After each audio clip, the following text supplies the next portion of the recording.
KBS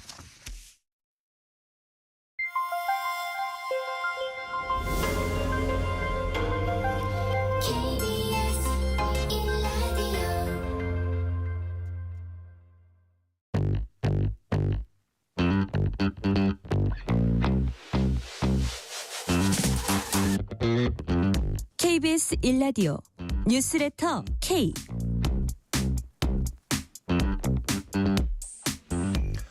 안녕하세요. 뉴스레터 K 진행하는 전종철입니다. 윤석열 대통령과 국민의힘 지도부 만찬이 내일 열리는 가운데 한동훈 대표가 윤석열 대통령과의 독대를 요청했습니다. 검찰이 선거법 위반 혐의로 이재명 민주당 대표에게 징역 2년을 구형한 가운데 민주당은 이른바 검사 법 왜곡 행위 처벌 법안을 오늘 국회 법사위원회에 상정했습니다. 민주당 김민석 최고위원이 두 개국가 수용론을 제기한 임종석 전 청와대 비서실장을 비판하고 나섰습니다. 이를 포함한 정치 현안들 정치 토크 코너에서 자세히 짚어봅니다. 다음 달 16일 열리는 전남 영광군수 곡성군수 재선거를 앞두고 민주당과 조국 혁신당 간 신경전이 이어지고 있습니다. 전남 곡성을 지역구로 둔 민주당 권향엽 의원으로부터 재보궐선거에 임하는 민주당 입장과 호남 민심 알아봅니다. 문자 샵 9730, 짧은 문자 50원, 긴 문자는 100원. 어플리케이션 콩으로 보내시면 무료입니다. 유튜브 KBS 1라디오 계정 채팅으로도 얘기 나누실 수 있습니다. 문자 보내주시면 추첨을 통해서 커피 쿠폰 보내드릴 테니까요. 여러분의 이야기도 많이 들려주세요. 뉴스레터 K 지금부터 시작합니다.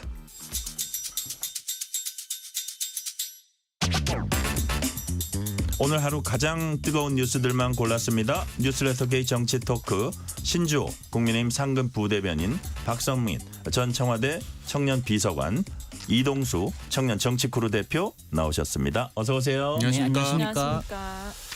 자, 내일 윤석열 대통령과 국민의힘 지도부 만찬이 예정돼 있습니다. 그런데 한동훈 대표가 윤 대통령에게 독대를 요청을 했습니다. 그 결과는 조금 이따 제가 알려드리고요. 한동훈 대표가 신주호 부대변인 윤 대통령 독대를 요청한 배경이 뭘까요? 지금 국내 상황이 굉장히 혼란스럽습니다. 의료 대란 문제가 아직도 해결 안 된 상황이고 또 물가는 계속해서 천정부지로 치솟고 있습니다. 그런 상황에서 추석 연휴를 거치면서 여당 입장에서는 민심의 최전방에서 민심을 청취했습니다. 그 결과 여당 혼자서 해결할 수 있는 부분도 있겠지만 정부와 긴밀히 협조해서 민생을 더 낫게끔 하고 국민들의 삶을 더 증진시키는 그러한 정책을 펴야 되는 상황이라고 봤습니다. 그래서 한동훈 대표 입장에서는 당연히 대통령과 그것을 허심탄회하게 논의하면서 어떻게 하면 정부와 여당에 주어진 막중한 책무를 다할 수 있을까 그거를 고민하신 것 같습니다. 근데 만찬이라고 하는 것이 굉장히 많은 분들이 모여있기 때문에 발언할 수 있는 시간이 좀 한정되어 있습니다. 저희끼리도 그렇지 않습니까? 이렇게 술자리라든가 식사 자리에 갔는데 사람이 많다 보면은 진짜 진솔하게 할 수 있는 얘기들을 못하는 상황이 발생하죠. 깊은 얘기? 예, 깊은 얘기도 네네. 그렇고 우리가 진짜 다뤄야 될 얘기를 못할 수가 있습니다. 그렇기 때문에 만찬 전에 대통령과 말씀드릴 부분은 말씀을 드리고 또 대통령께서 당에 원하시는 게 있다면 그것을 듣고 앞으로 당이 어떤 식으로 뒷받침할 수 있을지를 심도 있게 논의해 보려고 했었던 것 같습니다. 그런 상황적 배경에서 독대를 요청하신 게 아닌가라고 생각합니다. 신주호 부대변인께 추가적으로 하나 더 여쭤보면 야당에선 여당과 대통령실 소통 창구가 원활치 않다 이런 해석도 내놓고 했는데 이렇게 독대를 어떻게 보면 작심하듯이 요청한 건 그동안 소통이 그다지 원활치는 못했다 이런 걸 또 방증하는 거 아닌가요? 아닙니다. 예. 제가 알기로는 제 말은 직접적 소통. 직접적 소통은 이제 대통령과 당 대표 두 분께서 만날 수 있는 기회가 없었기 때문에 네네. 직접적 소통은 없어 보였을 수 있겠지만 두 분이 수시로 전화 통화도 하실 수 있는 사이라고 밝히셨기 때문에 네. 제가 정확히 알지는 못하지만 소통은 계속해서 하고 계시고 또 두 분 간이 아니더라도 그 밑에 실무진들은 계속해서 소통을 하는 걸로 알고 있습니다. 네. 그런데 대통령실은 한동훈 대표 독대는 별도 협의 사안이다. 독대 요청 사실상 이제 거부한 것으로 해석이 되고 있어요. 대통령실은 또 뭐라 그랬냐면 내일 만찬은 여당 신임 지도부 격려하는 자리다. 이렇게 규정을 했습니다. 박성민 비서관님, 대통령실 입장은 어떻게 해석을 해야 될까요? 왜 그러니까 입장은- 독대는 안 된다고 했을까요? 그러니까 지금 대통령실의 일관된 시각은 한동훈 대표를 신뢰하지 못하고 있어요. 그러니까 한동훈 대표가 자기 정치를 한다라고 생각을 하고 있기 때문에 사실 지금의 독대도 이제 한동훈 대표 입장에서는 대통령에게 일종의 결자해지를 요구하고 이 난국을 좀 같이 타개해 나가자라는 손을 내미는 어떤 요청이었다라고 한다면 대통령실 입장에서는 주인공은 나야라는 생각이 있는 것 같습니다. 그러니까 주인공은 대통령이다. 그러니까 한동훈 대표의 자기 정치에 대통령이 이용될 생각이 없다. 이런 생각이 깔려 있기 때문에 저는 거절을 했다고 봐요. 예를 들면 이제 한동훈 대표와 뭐 대통령이 독대를 하셨다라고 치면 또 한동훈 대표가 그것을 언론에 흘리지 않겠느냐 이런 여러 가지 이 그동안에 있었던 일들로부터 비롯된 불신 때문에 한동훈 대표와의 접촉 자체를 굉장히 좀 꺼리고 있는 게 아닌가 싶습니다. 저도 이 부분은 네, 좀 이동수 대표님. 비슷한 의견인데요. 지금 한동훈 대표 입장에서는 사실 이제 취임하고 나서 2달 정도가 지났는데도 아직 별다른 성과를 보여주고 있지 못한 상황이잖아요. 그런데 특히 이제 이런 어떤 본인의 어떤 브랜드로서 이제 어떤 아젠다로서 이 여야 의정 협의체를 띄웠는데 사실 이것도 구성도 안 되고 있고 지지부진한 상황이잖아요. 그래서 한동훈 대표 입장에서는 빨리 요거를 해결을 해야 본인의 어떤 다음 행보로 나아갈 수 있을 텐데 그래서 전 독대를 신청했다고 생각을 합니다. 그런데 이제 박성민 전 비서관 말씀하셨던 것처럼 대통령실 입장에서는 이 한동훈 대표가 요청을 해서 그거 독대가 이루어지고 이 여야 의정 협의체나 이런 것들이 진행이 되면은 결국에 이제 한동훈 대표의 성과로 가는 거잖아요. 저는 그거를 좀 견제하고자 하는 목적도 있지 않나 이렇게 보고 있습니다. 신주호 부대변인께 한번 여쭤볼게요. 이제 독대가 안 이루어진 배경에 대한 얘기의 연장선인데 만약에 독대를 하게 됐다면 뭔가 언론이나 정치권이 결과물이 뭘까 그러고 이제 주목을 할 겁니다. 근데 이제 만약에 대통령실에서 판단하건대 지금 당장 내일 독대를 해가지고 가장 이제 우리가 그 의정 갈등이잖아요. 지금 관심을 갖고 있는 건 거기서 뭔가 결과물이 나오기 어렵다고 보면 대통령실도 한동훈 대표도 이런 게 아니다 이런 판단을 하진 않았을까요? 의료 대란에 있어서 정부와 당의 입장은 저는 같다고 봅니다. 그 부분 그렇기 때문에 뭐 의료 대란에 대해서 어떤 결과물이 안 나왔다고 해서 그것을 네. 비판받을 지점은 아니다라고 일단 생각을 하고요. 그러니까 지금 여야 간 혹은 뭐 사회적으로 굉장히 그 치열한 사안들에 대해서는 결과물이 안 나올 수도 있죠. 왜냐하면 정부와 당에서만 해가지고 어떠한 그 결과물을 도출할 수 있는 게 아니기 때문에 다만 물가라든가 아니면 뭐 민생 정책이라든가 그런 부분에 있어서는 당과 정부의 힘만으로도 충분히 국민들의 삶을 나아지게 할 수 있는 부분들입니다. 그러한 것들에 대해서 논의를 한다면 저는 결과는 당연히 나왔을 거라고 보고요. 네.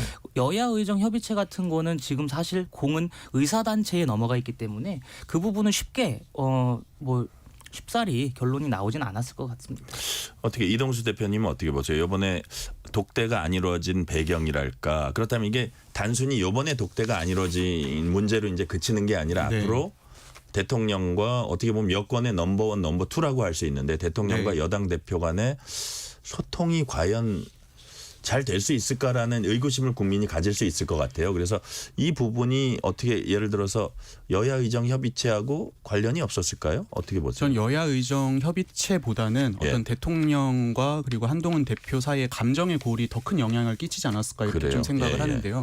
왜냐하면 이번 독대가 알려진 게 윤석열 대통령이 체코 순방 귀국길에 이제 알려지면서 이게 좀 부적절하다 해가지고 논쟁이 있고 결국에 취소된 거잖아요. 근데 지금 한지아 대변인 같은 경우는 우리가 이제 흘린 게 아니다. 국민의힘이 이걸 얘기한 게 아니다라고 얘기하고 있고 진실 공방이 오가고 있는 상황이긴 한데 저는 이게 대통령실이든 국민의힘이든 어느 쪽에서 이거를 알렸던지 간에 사실 이 독대한다는 게 알려져서 좋을 게 하나도 없는 거고 결국에는 이게 목적 자체가 독대를 못하게 하기 위한 어떤 목적이 아니었나 독대를 못하게 하기 위함이 아니었나 이런 생각이 들어요. 어떤 게요? 그냥 이거를 언론에 흘린 것 자체가 흘림으로써 논쟁을 일으키고 결국에 독대의 어떤 판을 깨려는 게 아닌가 저는 이렇게 생각이 근데 되는데요. 한동훈 대표 측에서는 우리가 언론에 그렇게 답변을 한 적이나 뭐 알린 알렸다는 적이 표현 없다. 쓰셨는데 예. 알려준 적은 없다고 이제 예, 지금 얘기는 했어요. 그렇게 주장하고는 있죠. 그래서 네. 이제 이거는 뭐 더 좀 알아봐야겠지만 저는 이게 결국에 독대를 안 하기 위한 어떤 목적으로 언론에 알렸다고 이제 생각을 하는데, 근데 사실 지금 보면은 대통령 지지율도 그렇고 한동훈 대표 지지율도 그렇고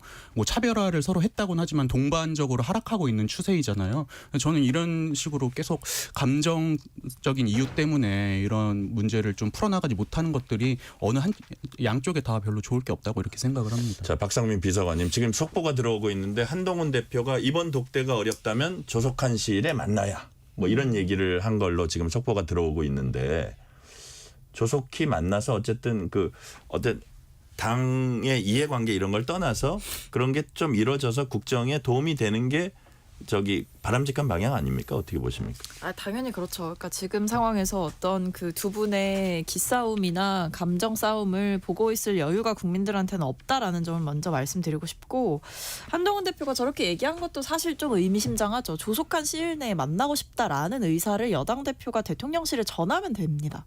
또는 대통령과 대통령께서 이번 일정이 어렵다라고 하시면 다른 날짜를 주십시오. 이렇게 해서 맞추면 될 일이거든요. 근데 사실 저렇게 입장이 나온다라고 하는 것은 공개적으로 대통령실을 압박하겠다라는 거죠. 아마 기자들이 물어보긴 했을 거예요. 그렇죠. 그리고 예, 대통령실을 향해서도 저런 공개 메시지를 내는 게, 예를 들면 이제 조율이 가능한 상황이라고 한다면 조속한 시일 내에 조율할 예정이다. 대화가 오가고 있다. 이 정도로 얘기를 할 수도 있을 텐데, 아마 지금 보면 대통령실에서 딱 잘라서 거절한 느낌이에요. 그러니까 어떤 여지를 주거나 대안을 준 게 아니라 한동훈 대표와의 독대 자체를, 그런 자리 자체를 만들지 않으려는 의도가 강하다 보니 한동훈 대표 입장에서는 지금 해결사를 자처하고 나섰는데, 사실 지금 본인이 트러블 메이커가 될까 봐 좀 노심초사하고 있는 상황일 것 같습니다. 네. 다음 소식으로 넘어가 보겠습니다. 리얼미터가 에너지경제신문 의뢰로 지난 19일과 20일 전국 18세 이상 유권자 1,001명을 대상으로 조사를 했습니다. 여기서 이제 윤석열 대통령의 국정수행 긍정평가가 30.3%로 조사됐습니다. 자세한 내용은 중앙선거 여론조사심의 홈페이지 참조하시면 됩니다.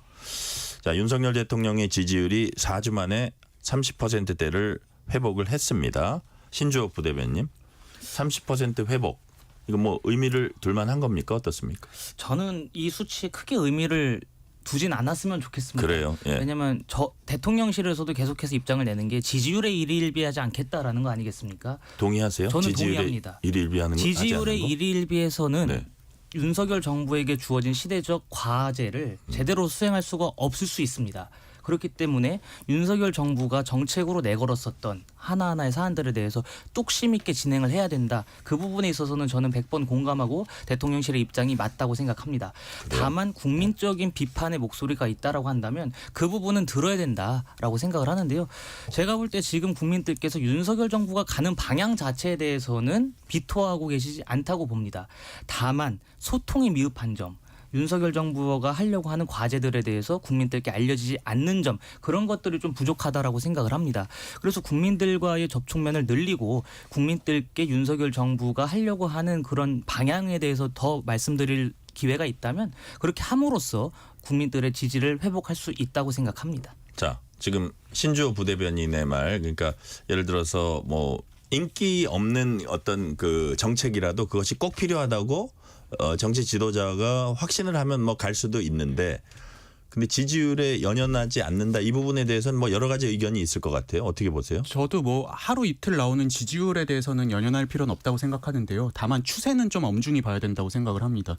근데 지금 잠깐 반등했다고는 하지만 추세적으로 봤을 때 윤석열 대통령에 대한 국민적 지지가 굉장히 낮아지고 있는 상황이잖아요. 전 이런 상황에서는 예컨대 의대 증원 문제도 올해 초만 해도 이 지지하는 여론이 굉장히 높았는데 지금은 이것 때문에 윤석열 대통령 지지율이 좀 떨어지고 있는 상황이잖아요. 저는 그러면 정책 자체보다는 소통하는 방식, 그런 게 더 중요하다, 그런 말씀이세요? 일단 기본적으로는 방향이 중요하겠지만 또 그걸 어떻게 풀어나가는가도 앞으로는 좀 굉장히 중요하게 좀 대통령실에서 좀 바라봐야 될 부분인 것 같습니다. 박성민 비서관님은 이 사안은 어떻게 보세요?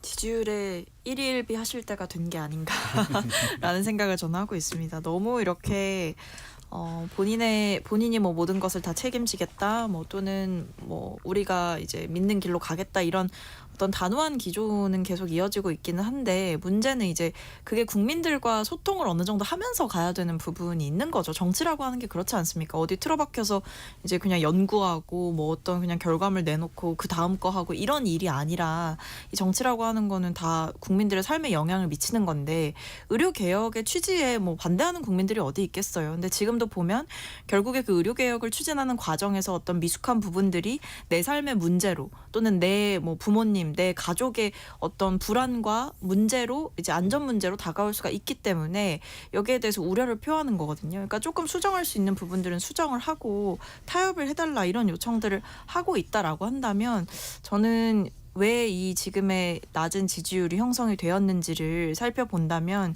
결국 거기에는 대통령의 고집만이 있을 뿐 소통이 없었기 때문이다 이렇게 말씀드리고 싶습니다. 자, 이번에는 야권 상황을 살펴볼 텐데 박성민 비서관께 하나 더 여쭤볼게요. 임종석 전 청와대 비서실장이 언급한 남북 두 국가론을 두고 민주당 김민석 최고위원이 북한의 적대적 두 국가론은 비판돼야 한다. 김대중 전 대통령 동조하지 않았을 것이다. 이렇게 상당히 강하게 비판을 했어요. 자, 김민석, 임종석 어떻게 보면 86세대 가장 대표적인 그 학생 운동권 인물인데 논쟁을 벌이는 모양새가 됐습니다. 자, 이 상황 어떻게 해석을 하십니까, 박성민 비서관님? 일단은 임종석 전 실장도 이런 논쟁을 아마 환영하고 있지 않을까 싶어요. 그러니까 본인이 그 말씀을 하실 때, 그러니까 그 자리에서 얘기를 하실 때도 얼마든지 뭐 비판적인 의견이든 논쟁이든 다 환영한다 이런 그 의사를 좀 내비치셨단 말이죠. 그러니까 이걸 통해서 어떤 새로운 담론을 좀 만들어보자 이런 생각이 있는 것 같고 저는 이것을 약간 파벌 싸움 뭐 이렇게 보기는 좀 어렵다고 생각하는 것이 뭐 김민석 최고위원 같은 경우에는 강하게 비판을 했지만 뭐 이현희 의원이라든지 이런 분들은 또 다르게 이야기를 하셨거든요. 그러니까 친명 안에서도 조금씩 또 색깔이 다르고 동의하는 분도 있고 뭐 새로운 통일 담론이 필요하다 동조해 주시는 분도 있고 또 반대하시는 분도 있고 이렇기 때문에 이것을 단순히 어떤 단순한 계파 문제로 보기는 좀 어렵다. 저는 그냥 다만 여기에 대해서 뭐 임종석 전 실장의 발언이 뭐 김정은을 추종하는 것이다 이렇게 얘기하는 것은 지나친 논리적 비약이다 이렇게 보고 있습니다. 왜냐하면 이 김정은 그 위원장의 그 최근 기조는 사실 전쟁을 염두에 둔 적대적 두 국가론을 내세우는 것이고 임종석 실장의 발언은 이제 평화적인 그 두 국가론을 내세우는 거기 때문에 결이 좀 다르다 이 말씀을 드리고 싶습니다. 지금 박성민 비서관은 이동수 대표님, 박성민 비서관은 지금 어떤 뭐 개파적이나 이런 부분은 그렇게 뭐 주목해서 안 본다고 말씀을 하셨는데 이걸 좀 정치 역학 구도로 본다면 예를 들어서 친명 대 뭐 비명이라든지 뭐 뭐라 그럴까요? 친문이라든지 이렇게 네. 뭐 얘기를 할 수도 있고 아니면 뭐 예를 들어서 지금 현재 그 지도부의 가장 핵심이 김민석 의원이니까 예를 들어서 민주당으로 좀 불똥이 튀는 거를 자기가 앞서서 좀 차단을 한다는 여러 가지 해석을 할 수 있거든요. 네. 정치적으로 해석한다면 어떻게 보세요? 저는 근데 이 문제가 그 공교롭게도 이제 이 남북 두 국가론을 주장하는 측이 이제 임종석 전 비서실장이나 문재인 전 대통령 혹은 이제 과거 전통적으로 민주당에서 활동해왔던 뭐 노무현 DJ 시절에 정세현 전 통일부 장관이라든지 이런 네. 분들이 이제 그 주장을 하고 있고 네네. 또 다른 한편에서는 이제 친명계 의원들 특히 이제 그 김민석 최고위원 같은 경우는 지금 이거를 경계하고 있는 입장이잖아요. 네. 공교롭게 이게 전선이 이렇게 형성되긴 했는데 전 기본적으로 어떤 시대가 바뀐 거에 대해서 문재인 전 대통령이나 임종석 전 실장이 좀 이렇게 공감하고 있는 측면도 있다고 생각을 합니다. 이게 무슨 말씀이냐면은 지금 이게 이제 뭐 북한의 김정은이 이 주장을 했다고 해서 뭐 종북이다 뭐 이런 주장들이 나오고 있는데 저는 네. 이게 임종석 전 실장이 했기 때문에 그런 주장이 지금 나오고 있는 거지. 사실 요즘 젊은 세대들 같은 경우는 과연 통일이 필요한가라는 의문을 갖고 있는 것도 사실이긴 하거든요. 그 서울대학교 통일평화연구원이 지난해 이제 공개했던 통일의식 조사를 보면은 네. 20대 같은 경우는 통일에 대해서 필요하지 않다고 답한 이 비율이 필요하다는 비율보다 훨씬 높았고 30대 같은 경우도 근소하게 이제 통일이 필요하지 않다고 주장한 사람들이 더 많게 나왔어요. 아무래도 요즘 2030들 같은 경우에는 통일됐을 때 어떤 경제적 부담이라든지 아니면은 그동안 다른 체제에서 살아왔기 때문에 생길 수 있는 어떤 의식적인 차원에서의 갈등 이런 것들을 굉장히 우려하고 있어서 저도 이제는 좀 우리나라가 통일을 금과옥조로 생각할 게 아니라 좀 새로운 방향을 한반도 평화를 위해서 고민해 볼 때가 아닌가 이렇게 생각을 합니다. 근데 이제 또 한편으로 보면 북한의 영토를 어떻게 보면 우리가 궁극적으로 우리 영토가 아니라고 이제 여기 있는 걸 인정하는 거고 뭐 탈북자들은 물론이고 어쨌든 뭐 고통받고 있다고 평가되는 북한의 주민들도 이제 포기하는 거나 마찬가지인데 그런 부분에 대한 또 비판도 있잖아요. 근데 저는 포기라고 보긴 좀 어렵다고 보는 게요. 예컨대 이제 우리나라와 북한이 이제 우리가 일본이나 중국이랑 지내듯이 그냥 교류도 하고 일자리 뭐 이주 노동자들도 들어오고 이럴 수 있다면은 오히려 저는 북한에 계신 그 주민분들에게 훨씬 더 이득이 되는 게 아닌가. 근데 우리가 지금은 이 통일을 목표로 상정을 하고 이제 지금 어떤 정치나 이런 것들 국제 관계를 이끌어 나가다 보니까는 좀 한 발짝도 못 나가고 있는 상황이잖아요. 그래서 저는 그래서 평화롭게 물론 이제 김정은 주장처럼 적대적 두 국가가 돼서는 안 되고 평화로운 체제로서 두 국가로 공존하는 것이 오히려 북한 주민분들에게도 훨씬 좋은 일이 아닐까 저는 이렇게 생각을 합니다. 자, 신주호 부대변인 지금 이동수 대표 얘기 이렇게 공존하는 것이 더 현실적이다라는 요지로 말씀하셨는데 그리고 북한 주민에게 어떻게 보면 더 도움이 될 수도 있다. 동의하십니까? 동의할 수 없습니다. 방금 임종석 전 실장이 SNS에 글 올린 것도 이동수 대표님처럼 현실이 전환돼야 된다 이렇게 글을 올렸거든요. 방금 전에. 근데 그 현실 전환을 과연 누구를 위한 현실 전환이냐 그거를 따져봐야 됩니다. 북한에 계신 우리 주민들께서 계속해서 김정은 3대 정권 때문에 억압받고 계시고 또 북한은 날이 심할수록 계속해서 핵 무장 능력을 강화하고 있습니다. 그런 상황에서 과연 우리가 북한과 공조할 수 있겠습니까? 공존할 수 없습니다. 그리고 지금 임종석 전 실장이 제일 문제가 뭐냐면 과거랑은 너무나도 지금 달라진 행보를 보이고 있다고 저는 봐요. 그러니까 2018년에 남북 정상회담을 실무 입장에서 총책임하지 않았습니까? 임 전 실장이. 그 남북 판문점 선언에도 통일이라는 단어가 명확히 나옵니다. 임 전 실장이 비서실장 퇴임하면서도 통일운동에 매진하겠다 이렇게 얘기를 했으면서 김정은이 낸 입장과 비슷한 결의 주장을 지금 같이 하고 있는 겁니다. 이러다 보니까 임 전 실장이 그동안에 살아왔었던 행보들 종북을 넘어서서 충북이다 그런 얘기가 괜히 나오는 게 아닙니다. 그리고 동시에 윤석열 정부의 대북 정책 탓을 하고 있어요. 지금 임 전 실장과 문재인 전 대통령이.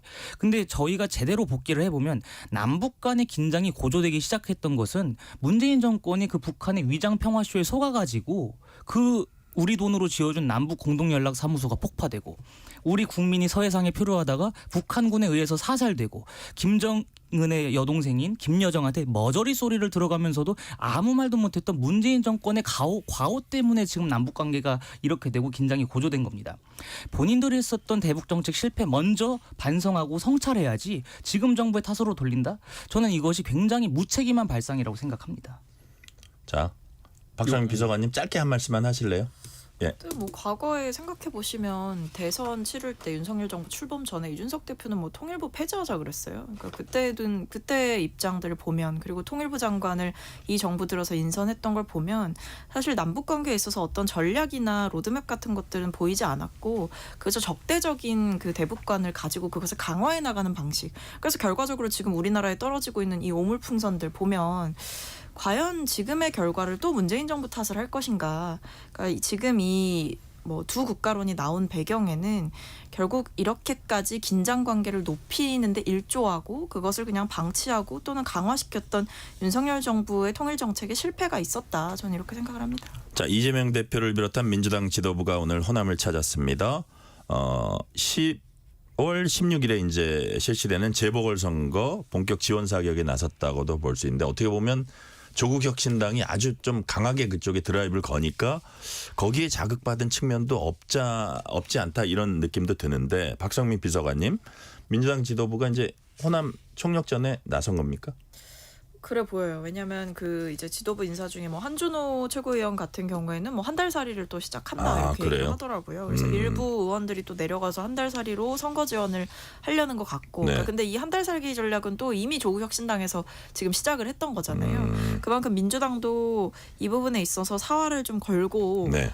싸워보려는 의지가 좀 있는 것 같고 다만 이게 어떤 뭐 판세를 언급하기에는 뭐 지금 나와 있는 조사나 이런 게 부족하기 때문에 얘기하기는 좀 어렵지만 네.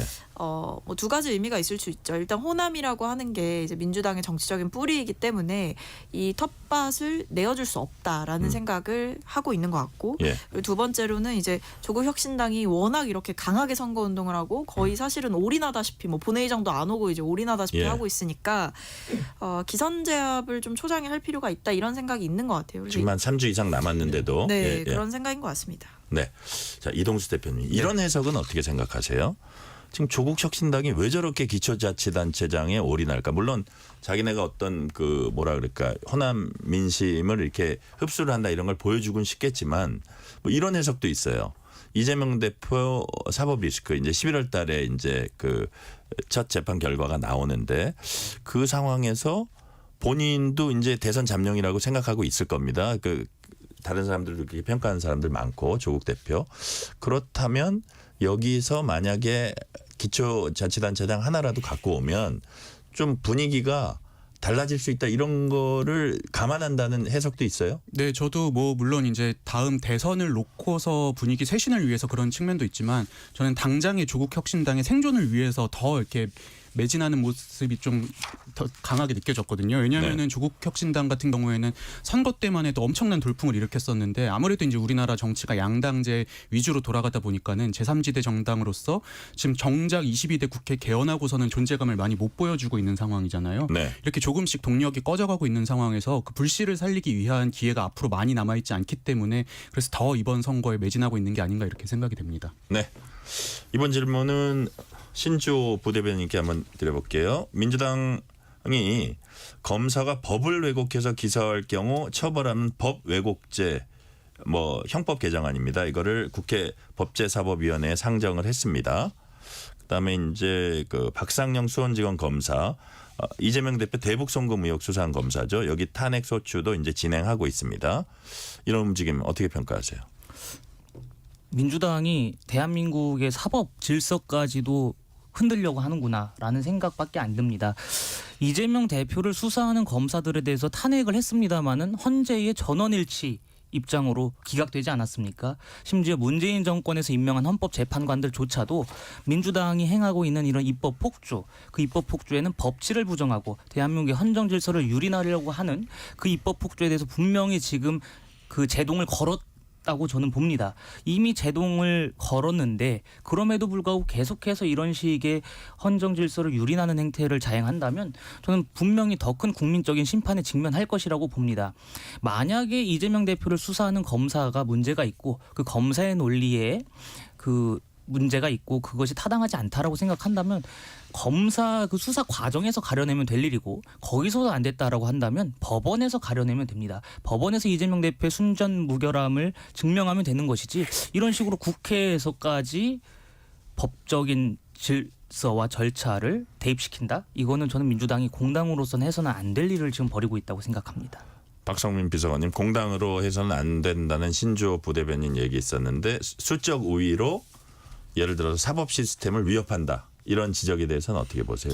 근데 이제 견제받지 않고 이제 무수부리의 권력으로 검찰이 존재하는 것도 저는 적절치 않다라고 생각을 해요. 뭐 예를 들면 최근에 이 김건희 여사와 관련한 수사에 대해서 굉장히 검찰의 모습들이 굉장히 그동안의 행보가 너무 모순적인 것 아니냐 그리고 너무 이중적이다 이런 비판이 있었거든요. 왜냐하면 이재명 대표를 향해서 했던 수사의 속도나 방향 그리고 문재인 전 대통령을 향한 무리한 수사 이런 것들과 비교해봤을 때 김건희 여사는 사실상 그 명품백을 받는 장면이 온 국민들이 다 봤을 정도로 그것이 명확하게 남아있는데도 어떤 이 법리를 적용함에 있어서 이 배우자 처벌 조항이 없는 청탁금지법 이런 부분들만 들어서 이제 보고 이렇게 법을 굉장히 협소하게 적용을 하는 일종의 좀 그런 모습들을 보여줬거든요. 그래서 이 법 왜곡죄가 단순히 이제 뭐 실수나 오판 이런 것들을 처벌하려는 게 아니라 이제 법이 범죄 사실이 인정되는데도 또는 범죄 혐의가 있는데도 이것을 고의로 봐준다거나 아니면 적용해서 처벌할 수 있는 법리가 있음에도 불구하고 그것을 일부러 적용하지 않는다거나 이런 고의성이 입증될 때 처벌할 수 있는 법이라는 겁니다. 그래서 지금 보면 민주당에서 문제 삼는 거는 뭐 이 김건희 여사 수사 문제를 가장 많이 이야기를 하고 뭐 예를 들면 김 여사 가족이 23억을 이득을 봤다라는 그런 의견이 이제 검찰 의견서에 적혀 있는데 내용이 적혀 있는데도 이 부분과 관련해서는 아직까지 기소를 안 하고 있다. 그러니까 선택적 기소가 이루어지고 선택적 수사가 이루어지고 뭐 이재명 대표 관련한 공직선거법 위반 사건에서는 검찰이 2,500장의 사진을 입수를 했는데 그 중에서 검찰의 주장을 뒷받침할 만한 유리한 사진 뭐 30장만 등록을 했다. 그러니까 이런 식으로 선택적으로 증거를 조작하고 있는 것 아니냐. 이런 여러 가지 이 검찰의 행태를 비판하면서 이것을 검찰이 선택적으로 행하는 이런 잘못된 행위들을 처벌할 만한 견제의 도구가 필요하다 이렇게 보고 있는 거죠. 네. 이제 시간이 다 되긴 했는데 짧게 마지막 질문은 이동수 대표께 드릴게요. 민주화 운동가인 장기표 신문명정책연구원 원장이 별세했습니다. 생전에 특권층과의 싸움을 계속해온 걸로 그렇게 평가되는 인물입니다. 우리 정치권이 계속 좀 고민해볼 부분이 있을까요? 짧게 부탁드릴게요. 네, 저도 이제 이분 돌아가시고 나서 또 떠오른 분이 홍세화 선생님도 네네. 생각이 나더라고요. 근데 홍세화 선생님 같은 경우도 진보 진영의 주축인 586 운동권 세력이 과연 그 사회적 지위나 이런 것들이 없고 재산이 없고 이런 분들을 위해서 얼마나 노력했는가, 민주 건달들 아니냐 이렇게 비판을 했었잖아요. 그래서 진보든 보수든 우리 정치가 무엇을 위해 존재하는가에 대해서 좀 이 고민을 하게 됐습니다. 네네. 자, 오늘 말씀은 여기까지 듣겠습니다. 신주호 국민의힘 상근부대변인, 박성민 전 청와대 청년비서관, 이동수 청년 정치크루 대표였습니다. 말씀 감사합니다. 감사합니다. 실시간 교통 상황 알아보겠습니다. 라디오 교통정보센터 정현정 리포터 나와주세요. 네, 월요일 퇴근길입니다. 도로 곳곳으로 많이 막히고 있습니다. 먼저 경부고속도로 서울 쪽은 안성 분기점부터 정체고요. 수원부터 막히고 있습니다. 죽전휴게소 부근에서 서울 요금소까지는 5차로가 작업으로 막혀 있습니다. 신갈 분기점에서 서울 요금소까지 8km가량 막히고 있고요. 반대 부산 쪽으로는 신갈 분기점에서 수원, 더 가서 황간휴게소에서 막히고 있습니다. 한편 황간휴게소 부근 1차로와 2차로는 작업을 하고 있고요. 영동 나들목에서 황간 나들목까지 3km가량 막힙니다. 경인고속도로 서울 쪽은 서인천에서 부평, 더 가서 수원 분기점에서 막히고 있고요. 부천에서 신월까지 정체입니다. 서해안고속도로 서울 방향인데요. 서평택 분기점에서 화성휴게소까지 정체고요. 화성휴게소에서 매송 사이는 작업을 하고 있어서 주의가 필요합니다. 매송휴게소 부근에서 팔곡 분기점까지 6km가량 막히고 있고요. 일직 분기점에서 금천까지 밀립니다. KBS 교통정보센터였습니다. 퇴근길 당신과 함께 읽는 세상 이야기 KBS 1라디오 뉴스레터 K.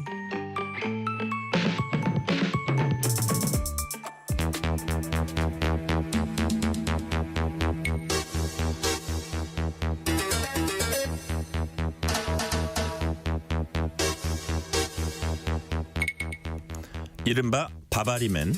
몸에 바바리 코트만 걸치고 다니다가 갑자기 신체를 노출해서 상대방을 깜짝 놀라게 하는 사람을 일컫는 말입니다. 그런데 실제로 지난 추석 당일 새벽에 경기 안양시 번화가에서 1시간 동안 신체를 노출한 채 거리를 활보한 20대 바바리맨이 경찰에 체포됐습니다. 영화 속에서도 가끔 등장해서 희화화되다 보니까 그냥 웃고 넘기는 걸로 생각하는 분들도 있는데요. 바바리맨의 행위는 형사처벌되는 명백한 범죄 행위입니다. 오늘은 그 얘기 해봅니다. 배상훈 프로파일러 나오셨습니다. 어서 오세요. 안녕하세요. 말씀드린 대로 지난 추석날 당일 새벽에 바바리맨 사건이 또 일어났습니다. 구체적으로 어떤 사건이었습니까? 많은 분들이 이런 사건이 사라졌다고 생각하시는데 그러니까요. 천만의 말씀입니다. 아, 그래요? 예, 이건 그러니까 자주 빈번하게 발생하고 있는데 이게 뭐 우연인지 어쩐지 모르겠지만은 안양과 군포에서 두 가지 유형의 사건이 거의 연달아 일어났습니다. 네. 보통 이런 경우는 무차별 충동형이 있고 계획적인 선택형이 있는데 두 가지가 다 나타났습니다. 네. 안양 동안경찰서 관할에서 공연 음란 혐의로 현행범 체포됐는데요. 오전 2시죠. 심야 시간에 동안구 평촌역 일대에 거리를 건 여성들을 따라다니면서 본인의 그 노출한 혐의로 네. 이제 경찰에 체포된 1시간 동안 찾아다녔습니다. 경찰이. 그래서 체포를 했고요. 네. 이제 후자 사건은 경기도 군포경찰서인데 이건 27일 날 발생한 건데요. 아, 이건 또 딴 사람이네요. 예, 다른 경우입니다. 예. 근데 이 경우는 이게 연쇄성 상습성이 보이는 겁니다. 왜냐하면 이건 50대 남성인데요. 야간에 고가도로 밑이나 공원 내 이게 저 으슥한 부분 있죠. 거기서 손전등으로 이제 바짝 비친 다음에 네. 배가는 여성을 이제 그 똑같은 형태로 본인의 부위를 보여주고 놀라게 만드는 이런 형태의 범죄가 네. 특히 CCTV가 없는 공간을 반복해서 계획적으로 저질러온 걸로 확인됐습니다. 와, CCTV가 없다는 것까지 확인을 하고 또 그랬다는 거예요? 그걸 확인한 걸 이제 경찰이 확인을 했죠. 왜냐하면 오. 보니까 예. 거기 그 공간을 사실 이런 범죄는 사전 답사 비슷하게 다닌 거예요? 했습니다. 그리고 이런 오. 범죄는 사실 공간 점유형 범죄라고 하고요. 예. 방식으로는 저희는 이제 블리츠 어택이라고 하는데요. 공간 점유형 범죄고 오. 블리츠 어택이라는 게 이제 이거죠. 갑작스럽게 팍 기습하는. 그래서 깜짝 놀래갖고 그 표정을 통해서 성적인 만족을 느끼는 범죄. 이렇게 얘기를 합니다. 아, 그렇군요. 사람들이 도저히 상상할 수 없는 상황을 만들므로써 상대방이 크게 놀라는 거를 보고 본인이 만족을 하는. 그래서 네. 청각과 후각과 특히 청각적인 형태로 자극을 받는다고 합니다. 이런 범죄자들은. 아, 그래요? 그래서 이제 여중생의 소리 놀라가지고 소리 지르는. 예, 그것으로 성적 흥분을 한다고 보통 합니다. 아, 예. 그래요. 예. 정말 이게 뭐 일종의 병리 현상 같다는 생각도 드는데 우리 프로파일러님 설명 중에 공연 음란 혐의라고 하셨는데 이제 공연이란 말이 또 나오니까 연예인들 대중 공연 뭐 비슷한 거 아니냐, 공연이 왜 거기서 나와 하고 의아해하는 분도 있을 수 있는데 공연 음란 혐의에서 말하는 공연 이거 이거는 무슨 뜻이에요? 그 대중공연은 전혀 상관없고요. 네네. 공공연히 그러니까 다수가 그 행위를 인지할 수 있을 의도를 가지는 행위. 이 행위입니다. 그 행위군요. 그러니까 이제 약간 좀 다른 건 그겁니다. 그러면 강제로 보게 만드는 거냐? 그건 아닙니다. 그건 강제 추행 쪽에 들어가는 거고 네네. 일상 생활 속에서 그 생활의 그림과 유사하게 비춰지는 이런 형태의 범죄라 범죄 유형이 전혀 다릅니다. 아, 공연 그렇군요. 음란 행위는. 예. 자, 공연 그러면 공공연히 보게 만드는 거. 그렇죠. 예. 한마디로 그런 뜻의 공연이네요. 자, 그렇다면 이번엔 바바리맨 처벌 얘기 좀 해볼게요. 보통 사람 상식으로 이제 이게 이해가 도저히 안 되는 행동이고 이해가 도저히 안 되는 상황인데 이런 사람들 법적으로는 어떤 처벌 받게 됩니까? 그러니까 우리나라 형법상으로는 형법 245조의 공연 음란죄에 해당하고요. 네.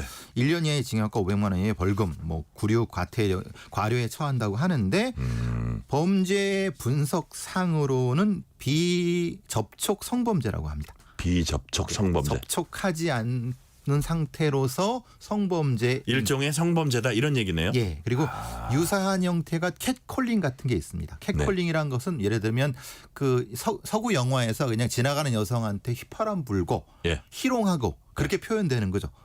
고양이를 부르듯이. 그렇죠. 예. 캣콜링. 예. 그것도 역시 이 공연 음란 행위의 초보 형태라고 봅니다.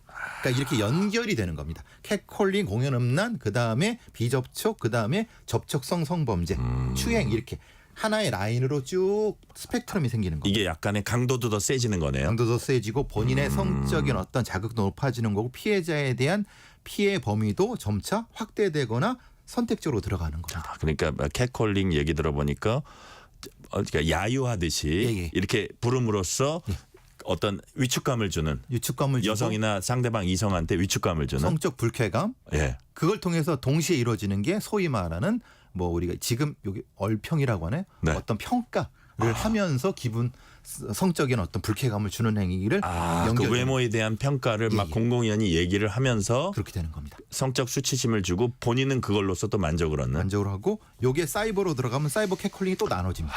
캣콜링 거기서 이제 또 강도가 심해지는 그 경지라고 보면 되고 그렇다면 저 프로파일러님 바바리맨의 이런 행동들 어찌 보면 일종의 중독이라고 볼 수 있나요? 예. 그래서 이제 이게 왜 그러냐면 각성 저희는 어라우절 포인트라고 하는데 네. 각성점이라고 하는데요. 각성점이 초기에는 역치가 낮습니다. 예, 예. 그러니까 말하자면 그 초기에는 그 바바리맨이 그 노출되게 살짝만 하고 도망가는 형태인데 그 다음 단계에는 노출한 시간이 길어지고 대담해지는 거예요. 대담해지고 대상도 더 넓어지고 네. 아니면 더 깊어지고 이렇게 되는 겁니다. 이렇게 요게 역치가 올라가는 거고 어라우절 포인트가 상승하는 겁니다. 각성 그렇군요. 포인트가 상승하기 때문에 네. 그게 보통 마약에 중독되거나 아니면은 어떤 거 중독되듯이 깊이 들어가게 되는 거죠. 그러니까 마약도 더 강한 자극을 원하듯이 거의 이것도 같은 원리네요. 같은 형태가 되기 때문에 그만큼 그러니까 중독된 만큼 치료라든가 아니면 처벌의 강도가 높아져야 됩니다. 그게 중독, 이 일종의 이제 중독으로 보신다는 말씀이고요. 본인은 걸리지만 안 하면 별거 아니라고 생각하지만 실제로 범죄학적 입장에서는 굉장히 위험한 단계에 있는 겁니다. 그러군요. 그게 어쩐 신체적인 단계로 발전할 수도 있는 거예요, 충분히. 어떤 그죠? 경우는 3개월, 어떤 경우는 6개월. 그래요? 그리고 그것도 흉기를 동반한 걸로 바로 연결될 수 있습니다. 그렇게 위험한 행위를 우린 지금 얘기하고 있는 겁니다. 그렇다면은 바바리맨이 노출을 즐기는 심리 이거 정신 분석학적으로 보면 어떤 심리예요, 이건? 말하자면 일종의 낮은 자존감 상태라고 합니다. 보통의 경우는 이제 심리적 성불구 이렇게 표현도 하는데 조금 그거는 이제 말하는 불굴한 표현을 쓰면 안 되지만은 성적인 결함이죠. 근데 네.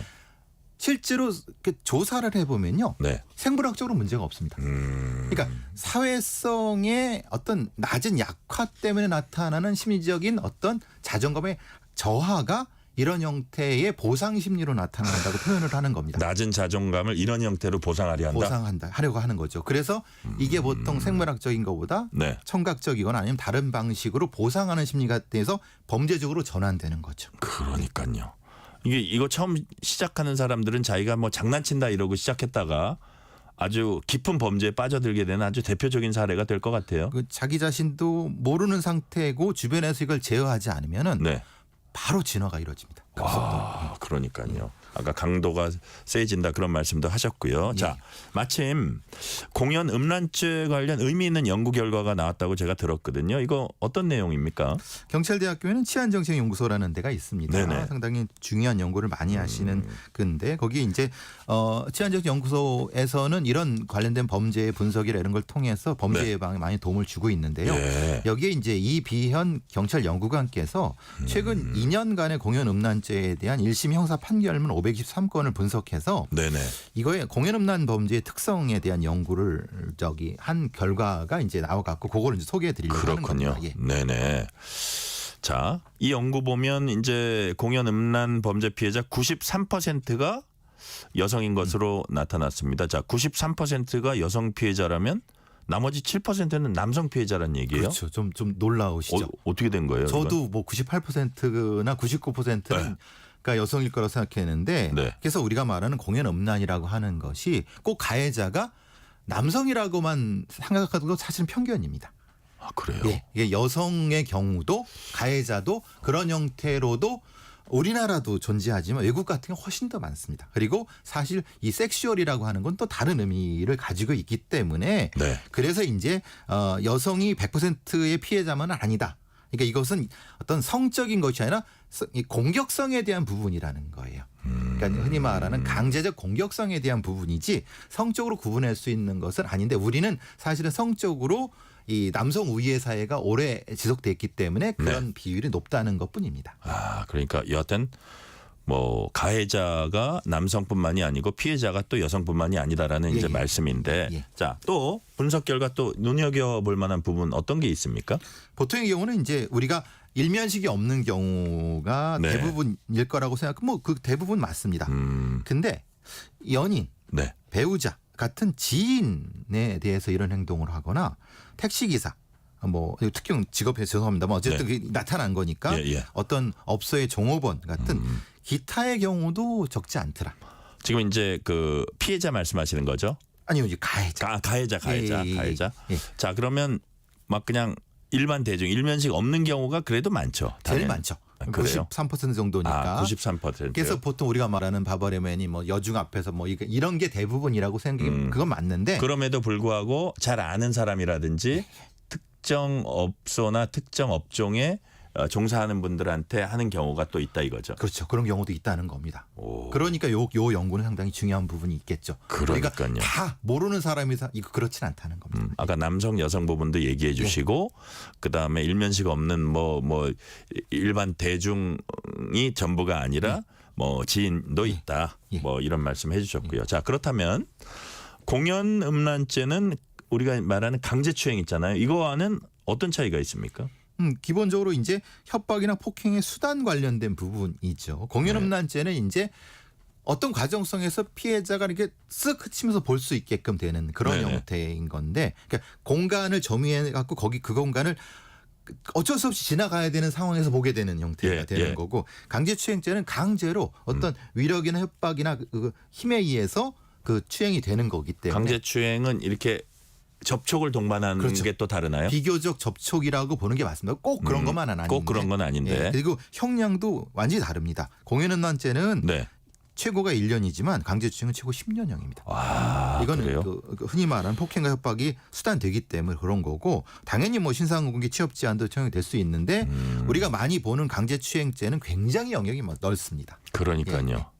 자, 강제추행죄 최고 10년인 거는 뭐 어떻게 보면 이해는 되는데 이게 언제라도 이렇게 더 심각한 범죄로 발전할 수 있는 공연음란죄가 최고 1년이라는 게 어떻게 생각하세요, 프로파일러님은? 기자님의 질문이 아주 정확하십니다. 왜냐하면은 사실은 이 공연음란죄의 범죄자가 사실은 네. 강제추행이 넘어가는데 공연음란죄에 대한 관리가 제대로 안 되기 때문에 네. 대부분의 강제추행이 넘어간다는 것이 그러니까요. 이비원 연구관의 연구 결과와 연관이 되는 거거든요. 그러니까 실제로는 맥락상으로 봤을 때 실제로는 최고 형량을 좀 높여야 되는 게 맞습니다. 그러니까요. 이게 범죄라는 걸 인식시켜야 되는 거죠. 맞아요. 이게 또 어떤 다음 단계로 예. 올라가는 그 시간도 생각보다 짧을 수도 있고. 예. 자, 근데요, 프로파일러님, 이런 노출 성범죄 계절 요인도 있습니까? 아무래도 이제 그 여름이 네. 제일 많았다고 하고요. 35%고 네. 가을 봄이 한 26% 정도, 그다음에 그 정도, 겨울이 한 14%라고 하니까 아무래도 이 노출이라는 것 자체에 대한 의미가 그런 것 같습니다. 계절적인 요인. 우리나라는 사계절이 뚜렷하니까요. 네네.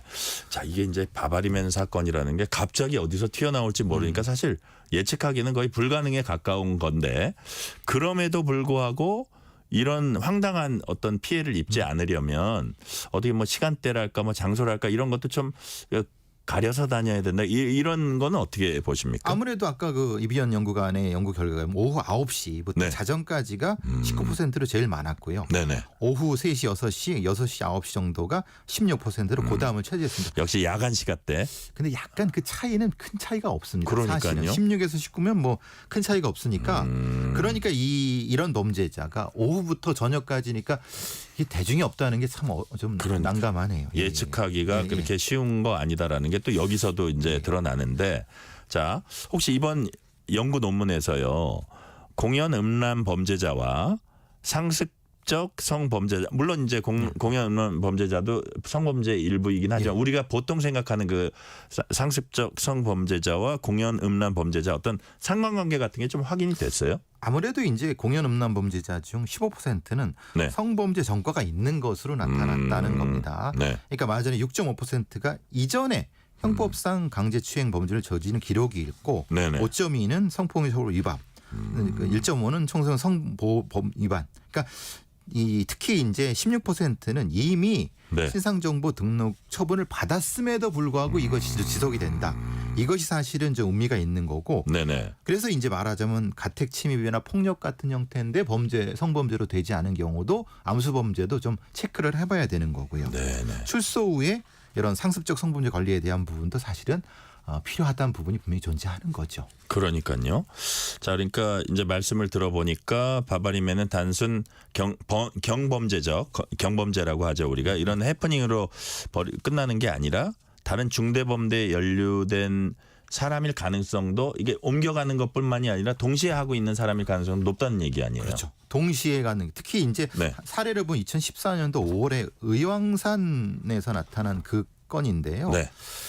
49살 범인인데 그 말하자면 수리산 바바리 뭐 이렇게 청계산 바바리 이렇게 불렀던 그렇죠. 건데요. 그렇죠. 예. 그래서 조사 과정에서 실제로 그 이전 5년 전에 이미 여성 등산객을 상대로 강간 범죄를 저질렀던 겁니다. 이미. 예. 그러니까 네. 실제로는 여러 가지 같이 했던 거죠. 그러니까요. 그러니까 이것은 이런 어떤 예방이라든가 추적이 필요한 부분인 거고 네네. 그 뒤에 이제 말하는 아차산의 약수터에서 1995년의 건도 그렇고 2001년도에 서울에서 발생했던 건도 그렇고 네. 이것이 동시 진행한다는 것은 일상적으로 우리가 인식을 꼭 해야 될 것 같습니다. 네. 지금 얘기 듣고 보니까 정말 이게 가볍게 볼 사안이 아니에요. 이번 연구 진행한 이제 연구관 우리 사회가 공연 음란 범죄자에 대한 법적인 또 제도적 관리랄까요? 의식에 대해서 어떤 제언을 좀 했습니까? 아무래도 이제 이것 자체가 어떤 공연 음란 행위를 네. 되게 단순하게 파악하지 말고 네. 좀 더 추적을 통해서 좀 심도 깊게 어떤 추적 관리를 해야 되는 것이 아닌가라는 쪽으로 이비연 연구관은 이제 필요하다고. 그래서 정책적 관리, 즉 성범죄자 전과에 의한 정책적 관리의 필요성을 제기를 한 거죠. 아, 정책적 관리. 예. 그리고 우리가 일반 사람들이 볼 때 이거를 범죄로 인식하는 것도 중요할 것 같아요. 그렇죠. 그냥 단순히 네. 막 뭐 이런 형태가 아닌 거죠. 뭐 이게 장난이라든가 이런 게 아닙니다. 이건 심각한 위험한 범죄인데 네. 과거에 우리가 인식이 그렇게 생각했기 때문에 그런 것 같습니다. 네. 끝으로 만약에 만약에 길거리에서 바바리맨과 정면으로 마주쳤다. 어떻게 대처해야 합니까? 45도 뒤로 물러나시면서 뛰어서 도망가면 안 됩니다. 네네. 왜냐하면 그러다 넘어질 수도 있으니까. 그리고 하면서 신고를 하셔야 되고 주변에 도움을 청하셔야 됩니다. 그러니까 소리를 지르는 것보다는 네. 주변의 도움을 청하는 것이 먼저라고 생각하시면 됩니다. 혼자서 소리 지르고 그러면 그건 일종의 당하는 거다. 그러니까 자극을 주는 거죠. 자극을 주는 거니까 보는 순간에 이건 주변에 도움을 청하는 게 우선이다. 우선이고 막 아무렇게나 도망가지 마시고 네네. 뒤로 뒷걸음질 45도 뒷걸음질을 치면서 슬슬 빠지셔야 됩니다. 45도. 예, 예. 그 사람이 어떻게 행동하나도 봐야 된다 봐야 이거죠. 되는 거죠. 예. 네네. 오늘 말씀은 여기까지 듣겠습니다. 지금까지 배상훈 프로파일러였습니다. 말씀 감사합니다. 감사합니다. 오는 9월 30일 다음 주 월요일부터 시행되는 KBS 1라디오 가을 개편으로 인해서 뉴스레터 K 베프의 범죄도시 코너 방송 시작 시간이 매주 화요일 6시 반으로 이제 앞으로 변경이 됩니다. 앞으로도 계속 애청해 주시기 바랍니다. 감사합니다. 뉴스레터 K 1부 끝내고 2부가 이어집니다.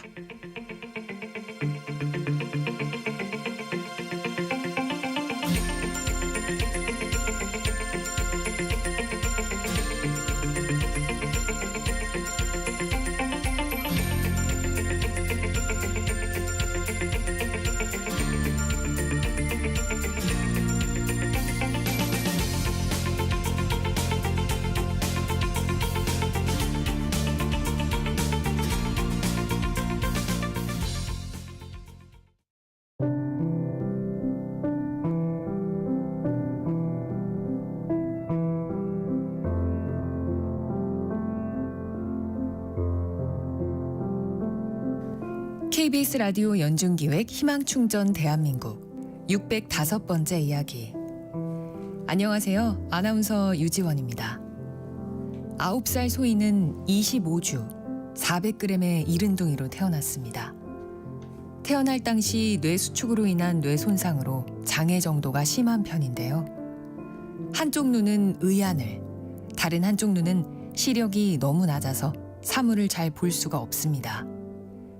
코와 귀의 형태도 무너져 내려 하루빨리 재건 수술이 필요한 상황. 얼굴의 변형으로 물조차 삼키기 어려운 소희는 위와 연결된 호수를 통해 하루 4번 특수 분유를 공급받고 있는데요. 하지만 이렇게 힘겨운 소희 곁엔 연로하신 외할아버지와 외할머니뿐 아무도 의지할 사람이 없습니다. 오늘도 작고 약한 소희를 품에 안은 채 눈물을 흘리며 기도를 하는 할머니. 소희가 아픔을 이겨내고 건강하게 성장할 수 있도록 여러분의 응원과 사랑을 보내주세요. 여러분의 따뜻한 손길이 희망의 빛이 됩니다.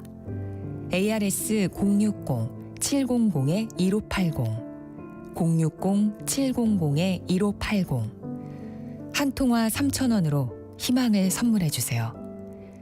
KBS 라디오 연중기획 희망충전 대한민국은 초록우산 어린이재단, 인탑스 주식회사, 그리고 청취자 여러분과 함께합니다. ARS 060-700-1580 한 통화 3,000원입니다.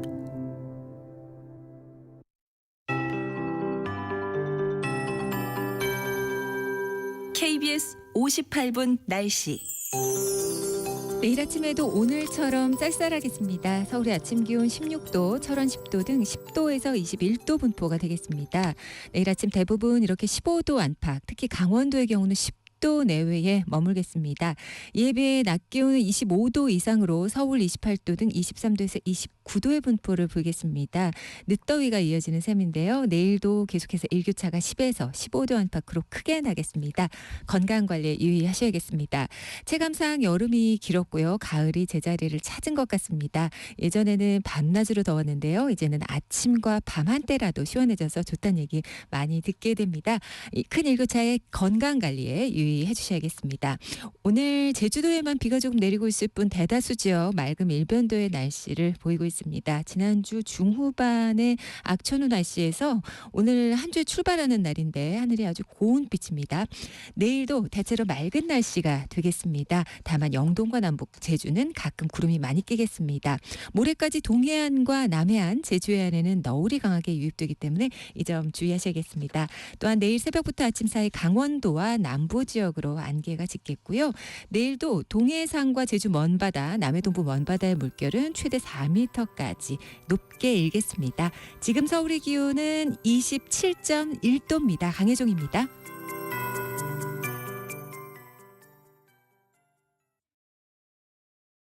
정성을 다하는 국민의 방송 KBS가 6시를 알려드립니다. AM 711kHz, FM 97.3MHz, KBS 1라디오입니다. HLKA.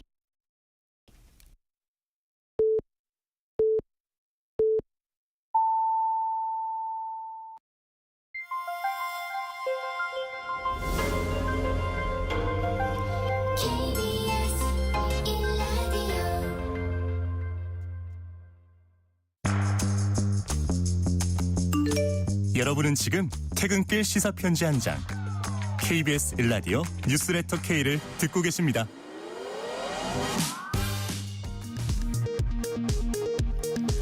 이 시각 라디오 정보센터 뉴스입니다. 신원식 국가안보실장이 올해 안에 한미일 정상회의가 열릴 것이라고 밝혔습니다. 합동참모본부는 북한의 쓰레기 풍선 살포와 관련해 군사적 조치에 나설 수 있다고 경고했습니다.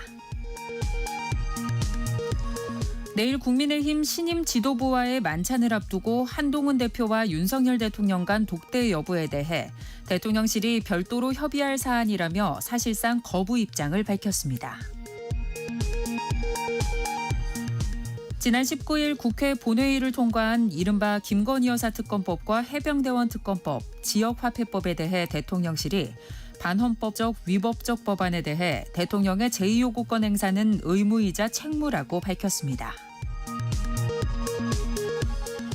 오동훈 고위공직자범죄수사처장이 김건희 여사에 대해 제기된 공천 개입 의혹과 관련해 수사에 나설 가능성을 시사했습니다.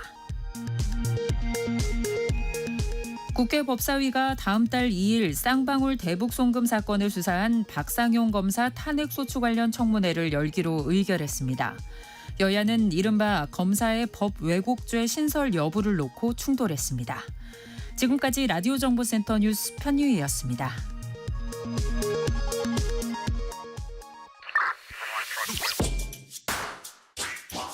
뉴스의 진수를 보여주는 인터뷰, 뉴진수.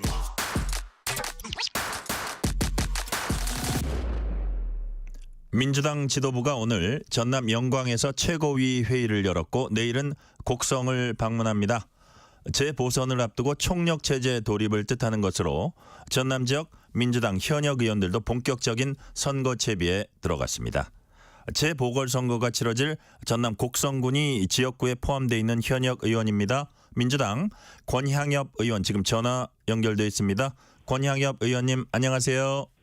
안녕하세요. 더불어민주당 순천 광양 곡성구의 을 국회의원 권향엽입니다.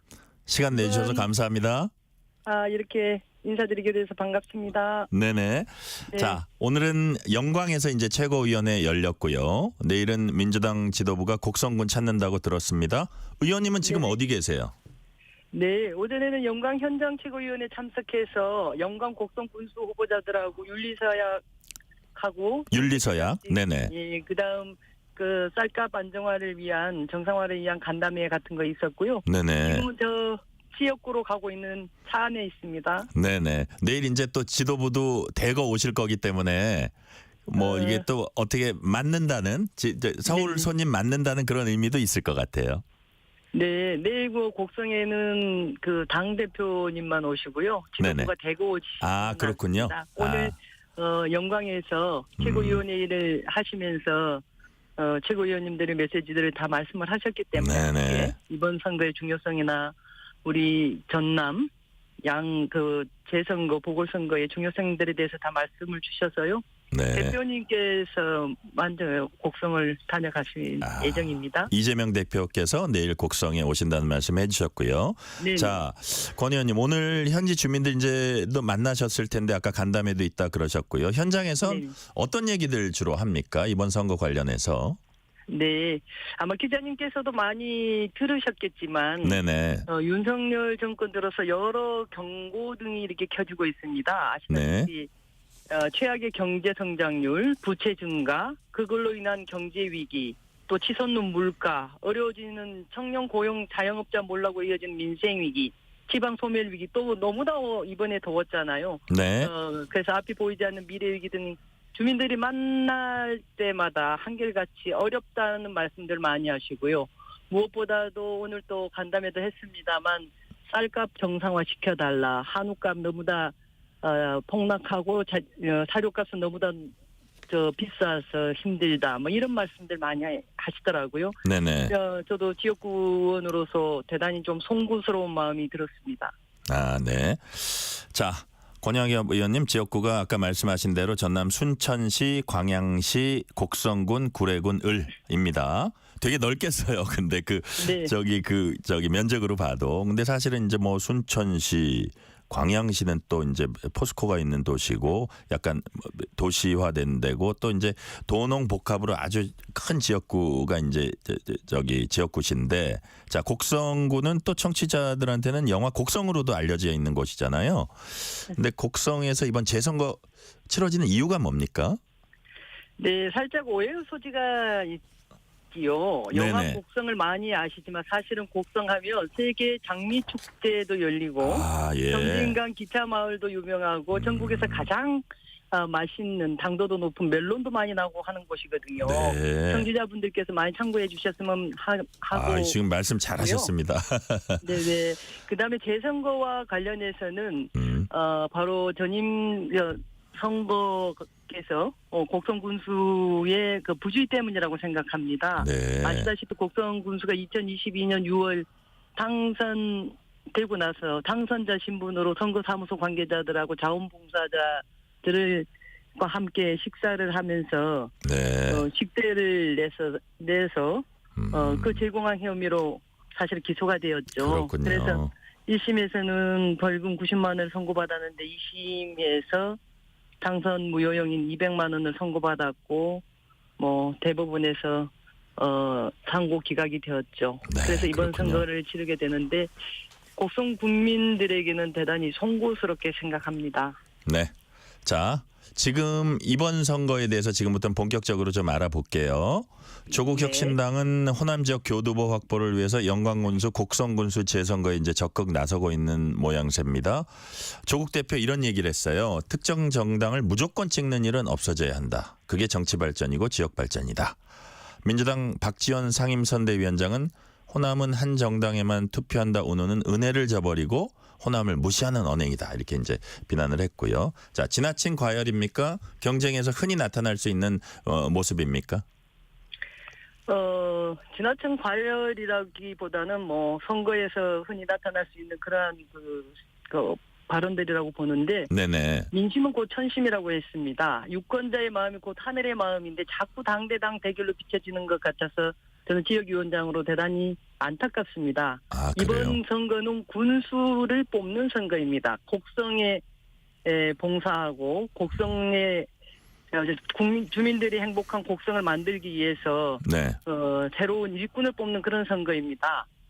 저는 우리 더불어민주당 현재 지역위원장으로서 우리 당 후보가 후보를 잘 당선시켜서 분정을 잘 이끌어갈 수 있도록 입법, 예산 지원 등에 대해서 최선을 다할 것이고요. 네. 또 전남 도정의 도움도 받아야 되고 중앙의 도움도 받아 있어야 되는 거 아니겠습니까? 지역 발전을 위해서. 네네. 그래서 입법과 행정이 시너지 효과를 낼 수 있도록 이를 위해서 우리 더불어민주당 후보가 반드시 당선될 수 있도록 최선을 다하겠습니다. 네, 의원님, 조국혁신당은 주요 인사들 대표를 포함해서요, 주요 인사들이 현재 집구해 놓고 바닥 민심 훑고 있다 이런 얘기를 이제 스스로들 많이 했고 본회의에 참석했니 안 했니 이런 얘기도 최근에 좀 나왔었는데 어떻게 보면 조국 혁신당이 초반에 너무 적극적으로 나오니까 민주당도 좀 더 바짝 신경 쓰는 그런 측면도 없지 않아 있나 그렇게 보이는데 어떻습니까?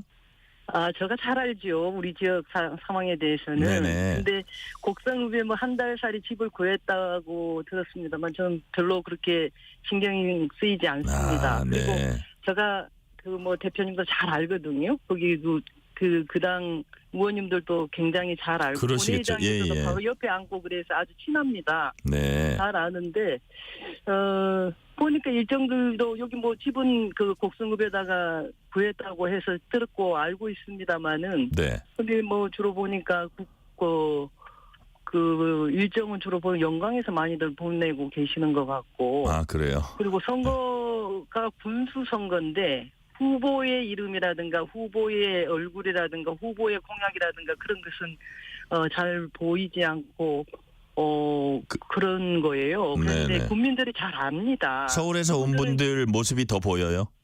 아니죠. 네네. 잘 안 보이죠. 그분들도 잘 안 보이는데 제가 굉장히 어제도 오전 오후 계속 있었고 한밤중에까지도 거기 있었고 네. 자주 가죠. 저도. 그런데 그분들은 한 달을 지내다가 가실 수는 있지만 네. 곡성을 잘 알고 곡성 국민들의 민생을 책임질 능력이 있다고는 보지 않죠. 곡성 국민들이 잘 판단을 하실 것이고요. 네. 예, 저희는 최선을 다해서 곡성 국민들에게 희망을 심어드리기 위해서 최선을 다할 것입니다. 요 대목에서 요 질문 짧게 한번 해볼게요. 그러니까 이분들 아까 이제 지역 일꾼을 뽑는 선거다 이제 말씀을 하셨잖아요. 지역을 이제 활성화시키고 이런 분을 뽑는 선거인데 예를 들어서 지금 조국 혁신당의 뭐 주요 인사들이 그 조금 더 중장기적인 어떤 행보를 위해서 내려와 있는 거 아니냐 이런 또 뭐 분석을 하는 분들도 있어요. 그 부분은 어떻게 보세요? 그렇게 분석해 볼 수는 있지만 지금 대선이 아니지 않습니까? 네네. 그리고 이미지 선거, 이미지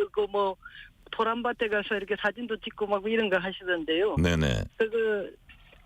그런 이미지 선거로 그 군수 후보를 당선시킬 수 있다. 그렇게 보지 않죠. 네. 자. 국민들은 생활 정치를 필요로 합니다. 생활 정치 필요로 하고. 말씀을 드렸지만 굉장히 많이 어려워들 하고 있지요. 네네 그렇군요. 자 생활 정치 필요하고 지역 일꾼 뽑는 선거다 거듭 강조하셨는데 이제 선거 3주 넘게 남았으니까 선거 때까지 이제 민심 추이는 봐야 될 것 같아요. 근데 권양엽 의원님 보시기에 이번에 선거가 치러지는 호남 민심 어디에 있다고 보십니까?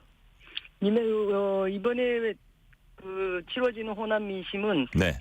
뭐니 해도 지금 현재 우리가 지난번 총선에서도 민주당이 압승을 하고 국민들은 윤석열 정부의 심판을 내렸다고 봅니다. 그런데 국정기조라든가 조금 더 달라지지 않는 그런 것을 보면서 국민들은 굉장히 화가 나 있다고 저는 생각을 해요. 그래서 그런 부분에 대해서 분명하게 대안이 되어줄 그런 세력이 어디인지 그리고 다음 정권 교체를 에 대한 그 분위기가 훨씬 더 높아지고 있다고 봅니다. 그런 차원에서 이번에 곡성 군수 선거라든가 영광 선거에 있어서도 민생도 챙기지만 사실은 확실하게 그렇게 윤석열 정부의 잘못을 바로잡을 수 있은 바로잡고 대한민국을 바로 세울 수 있는 그 세력이 어딘지를 주민들은 선택하리라고 봅니다. 네. 저희는 지금 권양엽 민주당 의원과 얘기 나누고 있습니다. 권양엽 의원은 지역구가 전남 순천시, 광양시, 곡성군, 구례군, 을입니다. 다음 질문 드릴게요. 자, 의원님, 부산 금정구청장 이것도 이번 재보궐선거에 들어 있잖아요. 네네. 여기 선거를 두고는 민주당과 조국혁신당이 단일화 저울질을 하고 있다 이런 관측도 나오고 오늘도 또 관련 기사들이 계속 나오더라고요. 실제로 의원님 보시기에 단일화될 가능성 얼마나 있다고 보세요? 저는 그렇게 단일화를 조국혁신당에서 적극적으로 원하고 있고 심지어는 처음에 우리 경쟁주의 후보에 대해서 약간 폄훼하는 그런 말씀들도 서슴없이 하고 그러지 않았습니까? 네. 그것에 대해서는 현장에서 후보들이 최종적으로 판단해서 결정을 내리겠지만 금정에서 사실은 지금 제가 보기에는 조국 혁신당에서 후보를 내지 않겠다 그랬잖아요. 네. 그러면은 정말 김경지 후보 자체가 굉장히 능력 있는 후보입니다. 네. 사실 행정도 잘 알고 그래서 군정 부정을 갖다 이끌어 나가는 굉장히 괜찮은 후보이거든요. 도와서 당선시키면 된다고 봅니다. 네. 자, 지금부터는 현안 관련 당내 분위기 좀 이제 살펴볼게요. 네. 자, 최근에요. 임종석 전 대통령 비서실장이 제기한 남북 두각 국가론 이거 둘러싸고 당내 논쟁이 과열되고 있습니다. 자, 이제 뭐 김민석 최고위원이 발언도 했고요. 권양희업 의원님 당시 9.19 선언 기념행사 참석하셨다고 들었는데 참석하셨습니까 그때? 네, 9월 19일은 제가 그 당일에 국회 본회의 일정이 있어가지고 현장에 가지를 못했습니다. 광주에서 있었을 때 아마 광주 평화회의 때 그 말씀이 있었던 걸로 제가 언론을 통해서 저도 이렇게 소식을 접했습니다. 언론 통해서 보셨군요. 네, 예. 그 행사장 9월 19일 날 그 행사장에 제가 참석을 못했습니다. 못하셨고요. 자, 그렇다면 이제 얘기는 들으셨고 어떤 내용인지 아시고 당내에서 이제 좀 뭐 이렇게 서로 이제 그 다른 의견으로 얘기를 하고 있는 거 아실 텐데 권양엽 의원님께서는 임종석 전 실장 발언 어떻게 받아들이세요? 네, 9.19 평양 공동선언을 기념해서 한 그 한반도 평화를 위한 다양한 의제를 논의하는 그 자리에서 나온 얘기인데 네네. 어디까지나 한반도 평화를 염두에 두고 자신의 개인적인 생각을 밝힌 게 아닐까 하는 생각을 합니다. 임 전 실장님 발언을 두고 뭐 일부 언론에서는 김정은 위원장의 적대적 두 국가론을 동일시하는 분들도 있고 그러던데 이거는 저는 과도한 해석이라고 생각하고요. 네. 아무쪼록 민주당은 아시다시피 김대중 노무현 문재인 대통령으로 이어지는 한반도의 항구적인 평화를 위해 노력하는 그런 정당입니다. 그리고 거기에 적어도 평화회의에 참석했던 분들은 그 정신을 이어가고자 노력하시는 분들이 참석했었을 것이고요. 네네. 저는 그렇게 생각합니다. 네. 자, 이게 이제 뭐 민주당 의원들끼리 어떤 그 뭐 단톡방이나 이런 게 있을 거고요. 뭐 또 의원님이 또 당원들하고의 어떤 단톡방도 있고 그럴 텐데 의원들 사이에서 이거 두고 좀 단톡방에서 이런저런 의견이 오고 가고 그러지 않았습니까? 어땠습니까? 글쎄 뭐 단톡방에서 저 임 전 실장님 말이 맞다 틀리다 네. 통일에 대해서 민주당 의원들이 개개인의 생각이 서로 공유할 수 있다고 저는 생각합니다. 네. 그동안 여태 대통령들께서 쌓아오신 통일을 위한 포석을 무너뜨리면서 한반도에 불안감을 조성하고 있는 지금 현 윤석열 정부의 통일 정책이 더 문제이지 않아요? 이것을 바로잡기 위한 통일에 대한 다양한 논의가 필요한 그런 시점이라고 저는 생각을 합니다. 네네. 자, 이 임 전 실장이 얘기를 한 다음에 이제 그 어떻게 보면 그 DJ 김대중 전 대통령 때 이제 발탁이 돼서 정치를 시작한 분들이 주로 이제 발언을 많이 했는데 뭐 김민석 의원도 그렇긴 한데요. 박지원 의원, 뭐 정동영 의원 이런 분들도 상당히 이제 비판적인 말씀을 했고요. 여권에선 뭐 김정은 위원장의 적대적 두 국가론과 이제 연계를 한 동시에 탈북민 중심으로 한 통일 운동에 찬물 끼얹는 행보가 아니냐. 여권은 그렇게 비판 뭐 한다고 치고 근데 야권에서도 여기에 대한 이제 비판이 많이 나오는데 그 김민석 최고위원이 좀 적극적으로 이렇게 반박이랄까 임 전 실장 발언에 대해서 비판적인 얘기를 하는 거 보니까 이게 민주당 전체 입장인 거를 약간 경계하는 그런 행보가 아닌가 이런 해석도 있어요. 그 어떻게 보세요, 이 부분은? 글쎄요. 저는 이번 그 임 전 실장님의 말씀이 여러 탈북민들께 큰 심려를 끼친 것 같아 안타깝고 좀 송구스럽게 생각합니다. 누구도 남북 양쪽에 흩어진 가족들을 서로 외국인으로 만들 권리는 없는 것 아니겠습니까? 네네. 다만 통일에 찬물을 끼얹는 것으로 치면 윤석열 정권이 한반도를 둘러싼 국제 정세를 더욱 얼어붙게 만들고 있는 현실을 지적하지 않을 수 없습니다.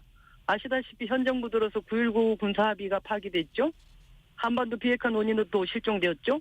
그리고 우리 국민은 하루가 멀다 하고 날아오는 북한의 오물풍선과 미사일 발사 실험 때문에 매일매일 불안에 떨고 있습니다. 이러한 가운데 오로지 힘에 의한 평화만 강조하고 있는 윤석열 정부의 통일관이 더 걱정이고 더 우려스러운 거 아니겠습니까? 이런 점에 대해서는 사실은 저도 이렇게 그 재난 안전 문자가 하루가 멀다 하고 이렇게 오물풍선에 대한 거 나온 거 대단히 불편하고요. 대북 그 방송이 그 본격적으로 다시 재개되어서 접경지대의 주민들이 너무너무 불편해하고 있는 사실을 잘 알고 있기 때문에 대단히 문제라고 지적하지 않을 수 없습니다. 네. 자, 이재명 민주당 대표 재판이 진행 중인 가운데 검찰이 선거법 위반 사건 결심 공판에서 이 대표에 대해서 징역 2년을 이제 구형을 했습니다. 오늘 민주당은 이른바 검사 법 왜곡 행위 처벌 법안을 법사위에 상정을 했고요. 여권에서는 이재명 방탄법이다. 사법 체계를 의석술로 이제 흔들려고 한다 이렇게 비난을 하고 있습니다. 이런 여권의 지적에 대해서 권양엽 의원님은 어떻게 보세요? 저는 국민의힘이 검사 탄핵에 대해서 이재명 방탄 탄핵이라는 프레임을 쓰고 싶었던 모양인데요. 네. 저는 이재명 대표는 이미 검찰에 의해 기소되어서 재판을 치르고 있는 중 아니겠습니까? 네네. 무엇을 어떻게 방탄을 한다는 말입니까? 법적으로 전혀 맞지 않는 억지 프레임이다. 저는 그렇게 말씀드리고 싶습니다. 네. 그리고 검사 탄핵과 관련해서 방금 말씀을 하셨는데 이재명 대표 구형과는 전혀 상관이 저는 없다고 봅니다. 왜냐하면 이재명 대표 구형이 20일 늦은 오후에 있었죠. 네. 그리고 19일에 법사위가 검사 탄핵 청문회를 연다고 언론에 보도됐고요. 그렇기 때문에 이미 예정되어 있던 일정입니다. 7월 초에 검사 4명에 대한 탄핵 소추안이 제출되었고 국회는 제출된 탄핵안에 대해서 논의해야 될 의무가 있습니다. 그런데 이것을 마치 방탄 탄핵이다 이렇게 프레임을 시키는 것은 앞뒤가 맞지 않습니다.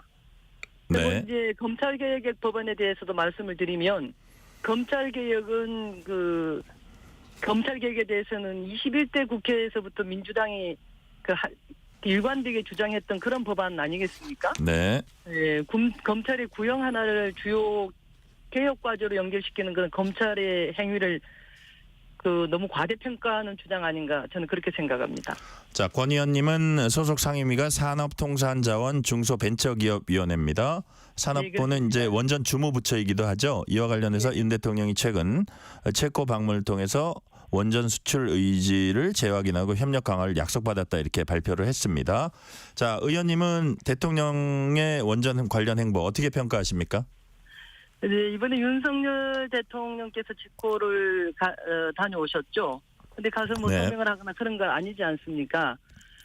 그런데 웨스팅하우스와의 분쟁도 지금 진행 중이고요. 그저 대기업 총수들 데리고 영업하러 간 건데 가서도 이렇다는 게 없죠.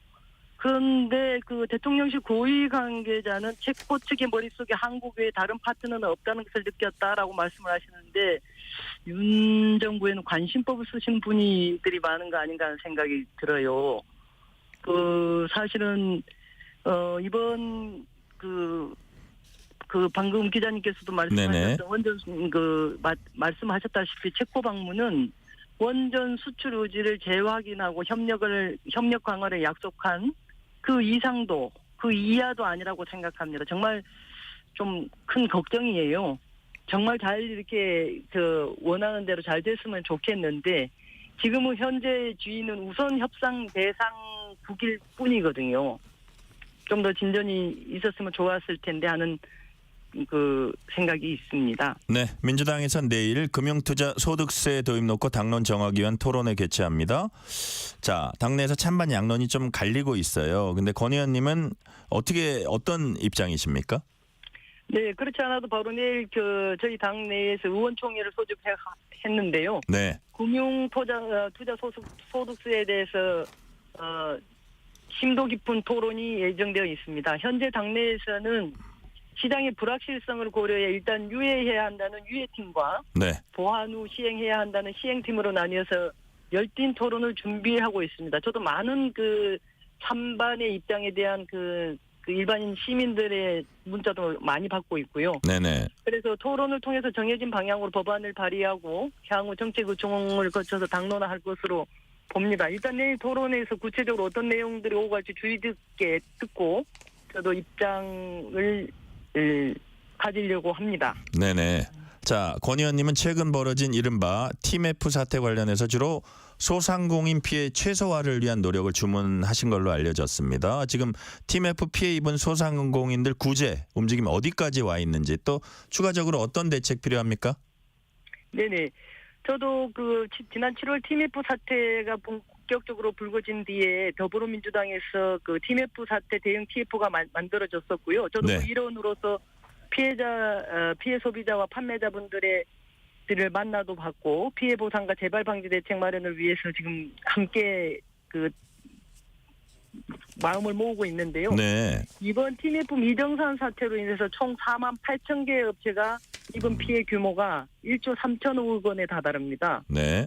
현재 정부가 긴급 경영안전자금 등을 투입해서 신속한 피해 지원을 나서고 있습니다만 피해자들의 사이에서는 이것만으로 부족하다는 목소리가 많이 나오고 있지요.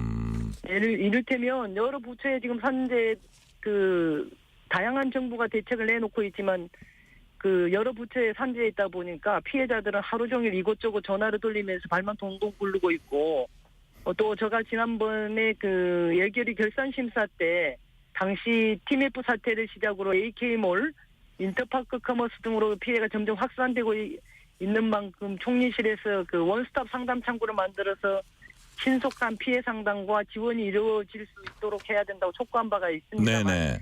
지금 이게 아직까지는 그렇게 원활하지 않는 것 같고요. 또 팀원과 위메프 회생 절차가 지금 개시되고 있습니다. 네. 뭐냐면 파산은 면했지만 피해자들이 피해 금액 전액을 돌려받는 건 사실상 불가능하거든요. 그래서 네네. 보상까지 시간이 얼마나 걸릴지도 알 수 없는 그런 상황입니다. 네네. 그동안 정부가 네네. 크리스티안 그룹의 은닉자산 파악을 위해서 피해자 보상해야 하고 또 국회는 이번 사태의 근본적인 문제를 온라인 플랫폼에 기울어진 운동장을 바로잡기 위한 그런 법 제정, 온라인 플랫폼 공정화법 제정 뭐 이런 것들이 좀 더 신속하게 되어야 된다고 저는 봅니다. 네. 오늘은 말씀 여기까지 듣겠습니다. 권양엽 민주당 의원이었습니다. 말씀 감사합니다. 감사합니다. 실시간 교통 상황 알아보겠습니다. 라디오 교통정보센터 정현정 리포터 나와주세요. 네, 월요일 퇴근길 계속되고 있습니다. 먼저 경부고속도로인데요. 서울 방향으로 안성 분기점부터 막히고요. 수원에서 죽전휴게소까지 10km 넘게 밀립니다. 양재 부근에서 한남까지 천천히 가고요. 반대 부산 방향은 한남에서 서초, 죽전에서 수원까지 밀리고 있습니다. 환관휴게소 부근에서는 1차로와 2차로에 작업을 하고 있습니다. 영동 나들목에서 환관 나들목까지 정체고요. 경인고속도로 서울 방향은 서인천에서 부평까지와 서운 분기점에서 정체입니다. 부천에서 신월까지 밀리고 있습니다. 반대 인천 쪽으로는 부천에서 서운 분기점까지 막히고요. 서울 양양고속도로 서울 쪽으로 서평택 분기점에서 화성휴게소까지는 10km가량 막힙니다. 매송휴게소에서 용담터널 일직 분기점에서 금천까지 밀리고 있습니다. KBS 교통정보센터였습니다.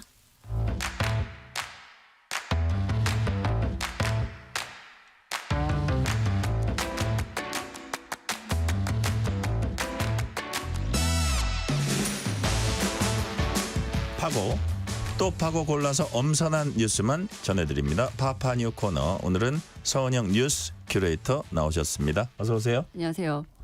첫 소식 날씨 얘기입니다. 지난 주말엔 기상 관측상 역대급 9월 폭우가 쏟아져서 전국에서 피해가 났어요. 네, 그렇습니다. 그러니까 19일 오후부터 뭐 제주도 남해안 시작으로 해서 이제 네. 21일까지 이제 전국적으로 아주 강하고 많은 비가 내렸는데요. 네.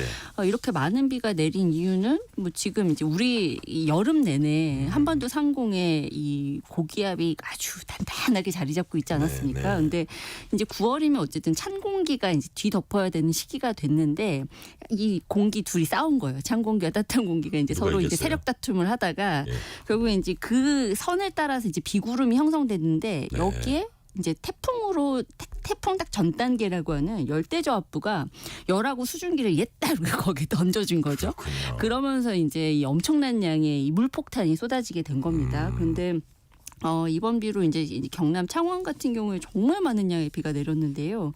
1강수량 그리고 1시간 강수량 기준으로도 다 새로운 기록을 세웠을 정도라고 해요. 그래서 네. 21일 하루 동안에 400mm 가까운 비가 내렸고요. 지금 뭐 이게 2009년 7월 기록을 훌쩍 뛰어넘는 수준이라고 합니다. 그리고 1시간 동안 내린 비도 거의 105mm 가까이 내렸는데 이것도 역시 기존 신기록 깬 거고요. 그래서 이걸 가지고 지금 이제 뭐 기사들 좀 찾아보면 200년 만에 한 번 있을까 말까 한 일, 뭐 200년에 한 번 있을 만한 확률의 일, 뭐 이렇게 이제 기상청이 좀 설명을 하고 있는데 이렇게 하루 강수량, 1시간 강수량 이렇게 많은 폭으로 늘어나는 것 자체가 상당히 이례적인 일이라고 합니다. 네.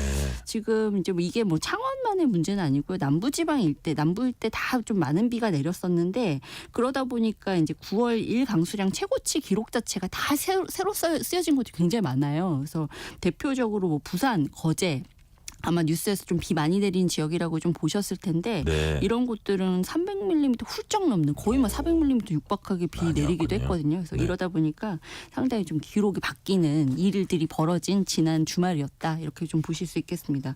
아무래도 좀 비 많이 내리니까 피해도 너무 많았어요. 그렇죠. 인명 피해 같은 경우는 지금 한 명이 이제 이 사망 사고가 있었고요. 지금 전국 곳곳에서 좀 시설 피해도 좀 많이 있었는데 특히 좀 뉴스 통해서 많이 접하셨을 것 같아요. 부산 사상구 같은 경우는 네네. 엄청난 규모의 이 싱크홀 발생하면서 여기에 이제 이 차량이 떨어지는 사고가 좀 있었죠. 그리고 지금 농작물 침수 피해도 상당한데 지금 뭐 4,116헥타르 그러니까 이게 축구장 한 500개 정도 크기. 그러니까 여의도 뭐 한 14배 정도 크기라고 하는데 엄청난 규모의 사실 농작물 피해입니다. 그러니까 네. 이런 것들 봤을 때는 상당한 좀 피해가 있었다. 이렇게 볼 수 있고요. 지금 뭐 일단 집으로 돌아가지 못하시는 분들도 아직 좀 계세요. 일단 전체적으로 1,500명 정도 대피해서 이제 대피하셨다가 다시 이제 거처로 돌아가신 분들도 있지만 빨리 좀 복구가 돼야 이분들도 좀 거처로 돌아가실 수 있는 상황입니다. 네. 옛날엔 비 오면 그냥 많이 온다 했었는데 요즘은 정말 무섭게 오고 맞습니다. 차원이 다른 것 같다는 네. 생각이 들고요. 자, 경남 김해도 비가 많이 내렸는데 이번 폭우로 가야 고분군 중에 한 곳이 또 무너져 내렸다고요. 네, 그렇습니다. 그러니까 이 가야 고분군이 지금 이제 이 대성동 고분군이에요. 그러니까 여러 네. 이제 이번에 작년에 이제 세계문화유산으로 여러 고분군이 이제 한꺼번에 같이 좀 지정이 됐었는데 이번에 좀 피해가 있었던 곳은 이제 대성동 고분군이고요. 서쪽 사면으로 이제 가로 12m, 세로 8m. 그러니까 이제 위에서 8m 정도 밑으로 푹 꺼져 버린 거예요. 네네. 그런데 이 형태가 처음 이제 원래는 구릉 형태입니다. 그러니까 우리가 겉에서 보면 언덕처럼 보여서 이제 평소에 이제 시민들이나 뭐 이제 관광객들이 두루 이제 자유롭게 살펴보실 수 있고 산책도 할 수 있고 뭐 이렇게 이제 형성돼 있는 곳인데 네. 여기에 지금 무너져 내려 있는 형태 지금 상황이고요. 지금은 이제 안전 때문에 뭐 현장 일대 뭐 통제도 하고 지금 덮개로 좀 가려놓은 상황인데 예. 아직 뭐 원인은 사실 뭐 비 때문입니다만 뭐 정확하게 왜 이렇게 됐느냐 좀 파악이 좀 필요해서 시하고 이제 국가유산청에서 이제 조만간 좀 진상 규명에 나설 거다라고 하고요. 이 복구 작업도 아마 한 2, 3개월 정도 걸릴 거라고 합니다. 상당한 좀 피해일 수밖에 없겠죠. 네. 이번 비로 이제 더위가 가실 거는 우리가 예상은 했어요. 그렇게 예고도 됐고요. 네. 또 왜 이렇게 갑작스럽게 추워졌어요? 네, 좀 마음의 준비 없이 좀 가을을 맞이는 아니 우리가 듯한 느낌이죠. 아침에 이렇게 네. 환기하려고 좀 어두울 때 열면 좀 약간 시원한 기운을 맞습니다. 예상했는데 왜 이렇게 추워요? 아, 그렇죠. 예. 이게 선선하다 못해 이제 사실 싸늘한 느낌마저 좀 들 그러니까요. 정도였을 것 같은데 오늘 아침 뭐 서울 같은 경우에는 기온이 16.7도로 떨어졌고요. 뭐 대관령은 11.5도까지 떨어졌습니다. 그러니까 네. 지난주보다 갑자기 10도 정도 떨어졌다고 좀 보시면 될 텐데 이게 이제 북쪽에서 차고 건조한 공기가 이제 내려오면서 아침 저녁으로는 좀 이렇게 꽤 쌀쌀해진 날씨예요. 근데 낮 기온은 또 막상 생각보다 안 시원하네라고 많이들 생각하셨을 것 같아요. 네. 오늘 전국적으로 대부분 지역이 25도 이상 올랐고요. 서울도 뭐 27도, 광주도 28도였으니까 일교차가 거의 10도 벌어진 거거든요. 그리고 이게 이번 주 내내 그리고 당분간은 이 좀 내륙을 중심으로 해서 좀 일교차가 이렇게 10에서 한 15도 정도 벌어지는 현상이 좀 이어질 거라고 합니다. 네. 이게 보통 이제 우리가 오늘 딱 아침에 가을이 왔구나라고 보통 다 생각하셨을 텐데 이게 기상학적으로 가을의 정의가 따로 있어요. 어떻게 그러니까 뭐가 뭐냐면 가을이에요? 일단 일평균 기온이 네. 20도 미만으로 떨어져서요. 다시 올라가면 안 됩니다. 그럼 이제 가을이 시작됐다라고 이제 기상학적으로 정의를 할 20도 수가 있는데 미만인데 그게 올라가면 안 돼요? 네, 올라가면 안 됩니다. 근데 지금 기준으로는 여기에 안 되거든요. 아직 덥습니다. 그래서 지금은 이제 기상학적으로는 가을이 아직 오지 않았다라고 할 수 있고요. 가을이 진짜 오는 건 아마 한 1, 2주 정도 걸릴 것 와, 같아요. 일주 그래서 이상? 그렇습니다. 그래서 우리가 추분도 지났습니다만 지금 10월 첫째 주나 둘째 주 정도에 아마 가을이 올 거다 이렇게 예상하고 계시면 되겠습니다. 10월은 돼야 어쨌든 가을이 온다. 심지어는 둘째 주에 올 수도 있다. 이런 그렇습니다. 말씀이시고요. 맞습니다. 자, 이번엔 북한의 쓰레기 풍선 소식입니다. 오늘 오전에 인천국제공항에선 쓰레기 풍선 때문에 항공기 이착륙이 전면 중지되는 일이 일어났습니다. 네, 이거 그렇습니다. 어떻게 된 거예요? 이게 이제 어제 저녁부터 이제 북한에서 이 쓰레기 풍선 22차로 날린 거라고 하는데요. 네. 지금 뭐 이 한반도에서 대충 이제 식별된 것들 우리 군에서 좀 파악한 게 한 120여 개 정도 우물풍선이 이제 이 남쪽을 향해서 좀 날아왔습니다. 근데 그 중에 하나가 오늘 오전 5시 25분에 인천국제공항 상공에서 발견이 된 거예요. 근데 당장은 이제 이 안에 유해 물질도 있을 수 있고 이게 안전 문제가 있기 때문에 당장은 이제 이 항공기 이착륙을 좀 중단할 수밖에 없었고요. 그러다가 6시 43분에 이제 이 인천공항 인근 해상에 이 쓰레기 풍선이 떨어진 것을 발견을 한 겁니다. 그러면서 이제 이착륙이 재개가 됐어요. 근데 문제는 그로부터 또 10여 분 뒤에 다시 이제 이 인천공항 내에 네. 쓰레기 풍선에 잔해물이 있는 것이 또 발견이 된 겁니다. 그러면서 한번 중단됐다가 재개됐다가 다시 또 중단이 됐었던 거예요. 그러고 네. 나서 이제 이때 이제 이 물질들을 확인을 한 다음에 오전 7시 8분부터 다시 운항이 재개가 됐습니다. 그러니까 거의 1시간 30분 남짓한 시간 동안 이제 대혼란이 좀 있었던 거죠. 근데 네. 전에도 사실 인천공항에 쓰레기 풍선 날아온 적도 있었고요. 뭐 거기에서 잔해 발견된 적도 있었습니다만 이번에 좀 특이점은 이게 사실 아침 시간, 이른 아침 시간에는 이 이착륙이 굉장히 많습니다. 네. 그때 이제 좀 굉장히 이제 이 이착륙이 활발한데 이 시간에 이 쓰레기 풍선이 날아와서 이게 직접적인 원인이 돼서 이착륙 중단한 사례는 이번 처음이라고 합니다. 그러다 보니까 아무래도 이 항공기들 좀 대기 중이었던 활주로에 대기 중이었던 항공기들도 많았고 네. 이게 한 번 또 중단됐다가 재개됐다, 중단됐다, 재개됐다 이렇게 반복하는 상황에서 상당한 혼란이 있었던 거죠. 그래서 이런 것들 때문에 오늘 하루 종일 좀 인천공항 내에서 좀 상당히 긴장감이 좀 감돌 수밖에 없었고요. 좀 인천공항 외에도 오늘 하루 종일 좀 이 수도권 일대에서 여러 곳에서 이제 이 쓰레기 풍선이 좀 발견이 됐는데 이 신고가 들어오면 이 군 당국에서 일일이 이제 폭발물 처리반을 투입을 해서 이 내용을 좀 확인을 할 수밖에 없습니다. 안전 문제가 있기 때문에. 그래서 지금 당장 좀 확인된 바로는 이 풍선에는 좀 대체로 뭐 종이류라든지 뭐 비닐, 플라스틱병 이런 좀 생활 쓰레기가 좀 많이 담겨 있었다고 하고요. 현재까지는 안전에 위해가 되는 물질은 없었다. 이렇게 파악이 된 상황입니다. 그러니까요. 공항에서 그렇게 또 철저히 치우다 보니까 또 이제 그 공항 운항이 좀 이제 가동이 정상적으로 안 된 측면도 있었을 것 같고. 자. 근데 역시 오늘 오전에 용산 대통령실 상공에까지 쓰레기 풍선이 날아왔다. 이런 기사도 제가 봤거든요. 네. 우리 군은 어떤 조치를 했습니까?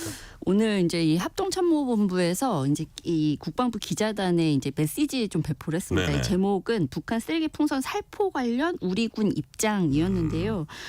일단 지금까지 뭐 이 4개월 남짓입니다. 그 4개월간 지금 계속해서 이제 이 풍선이 날아오고 있고 지금까지 한 5,500여 개 정도 된다고 하는데 네.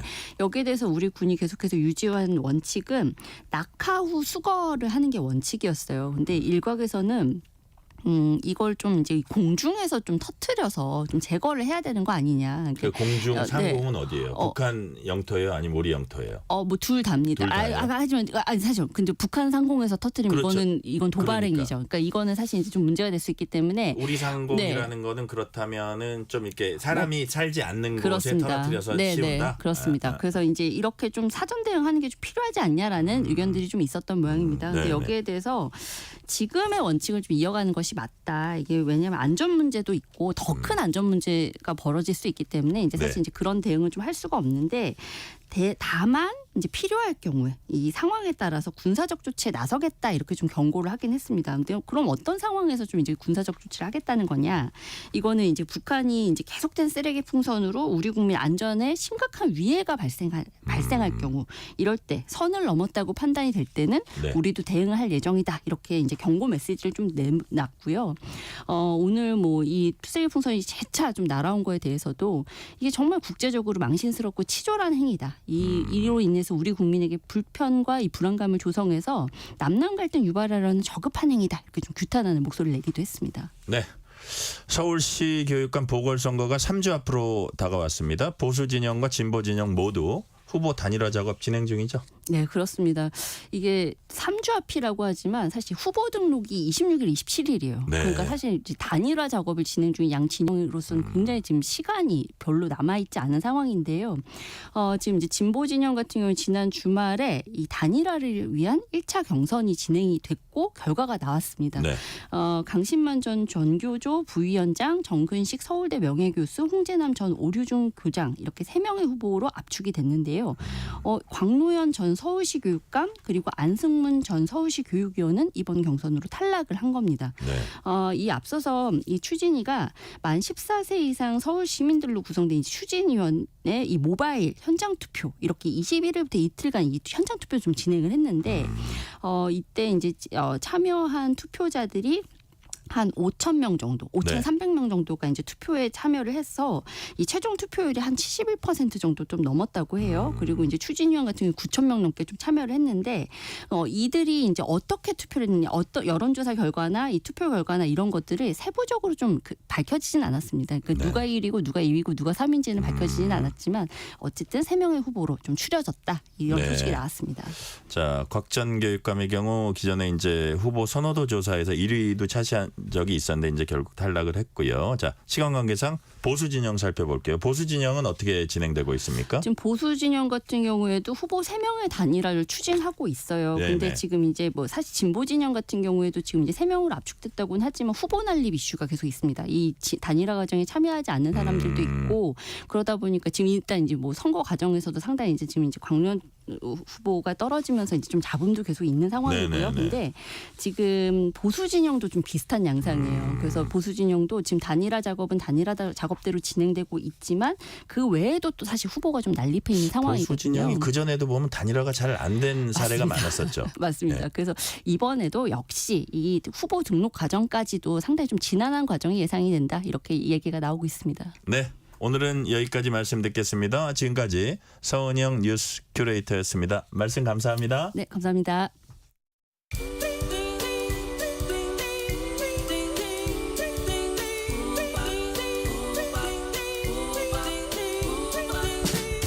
오늘 하루 뉴스를 정리해주는 다정한 편지 한 통.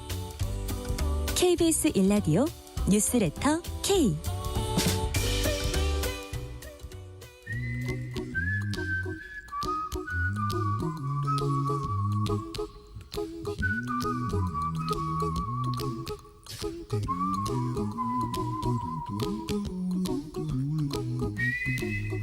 돈 걱정, 경제 걱정, 미래 걱정, 돈 워리.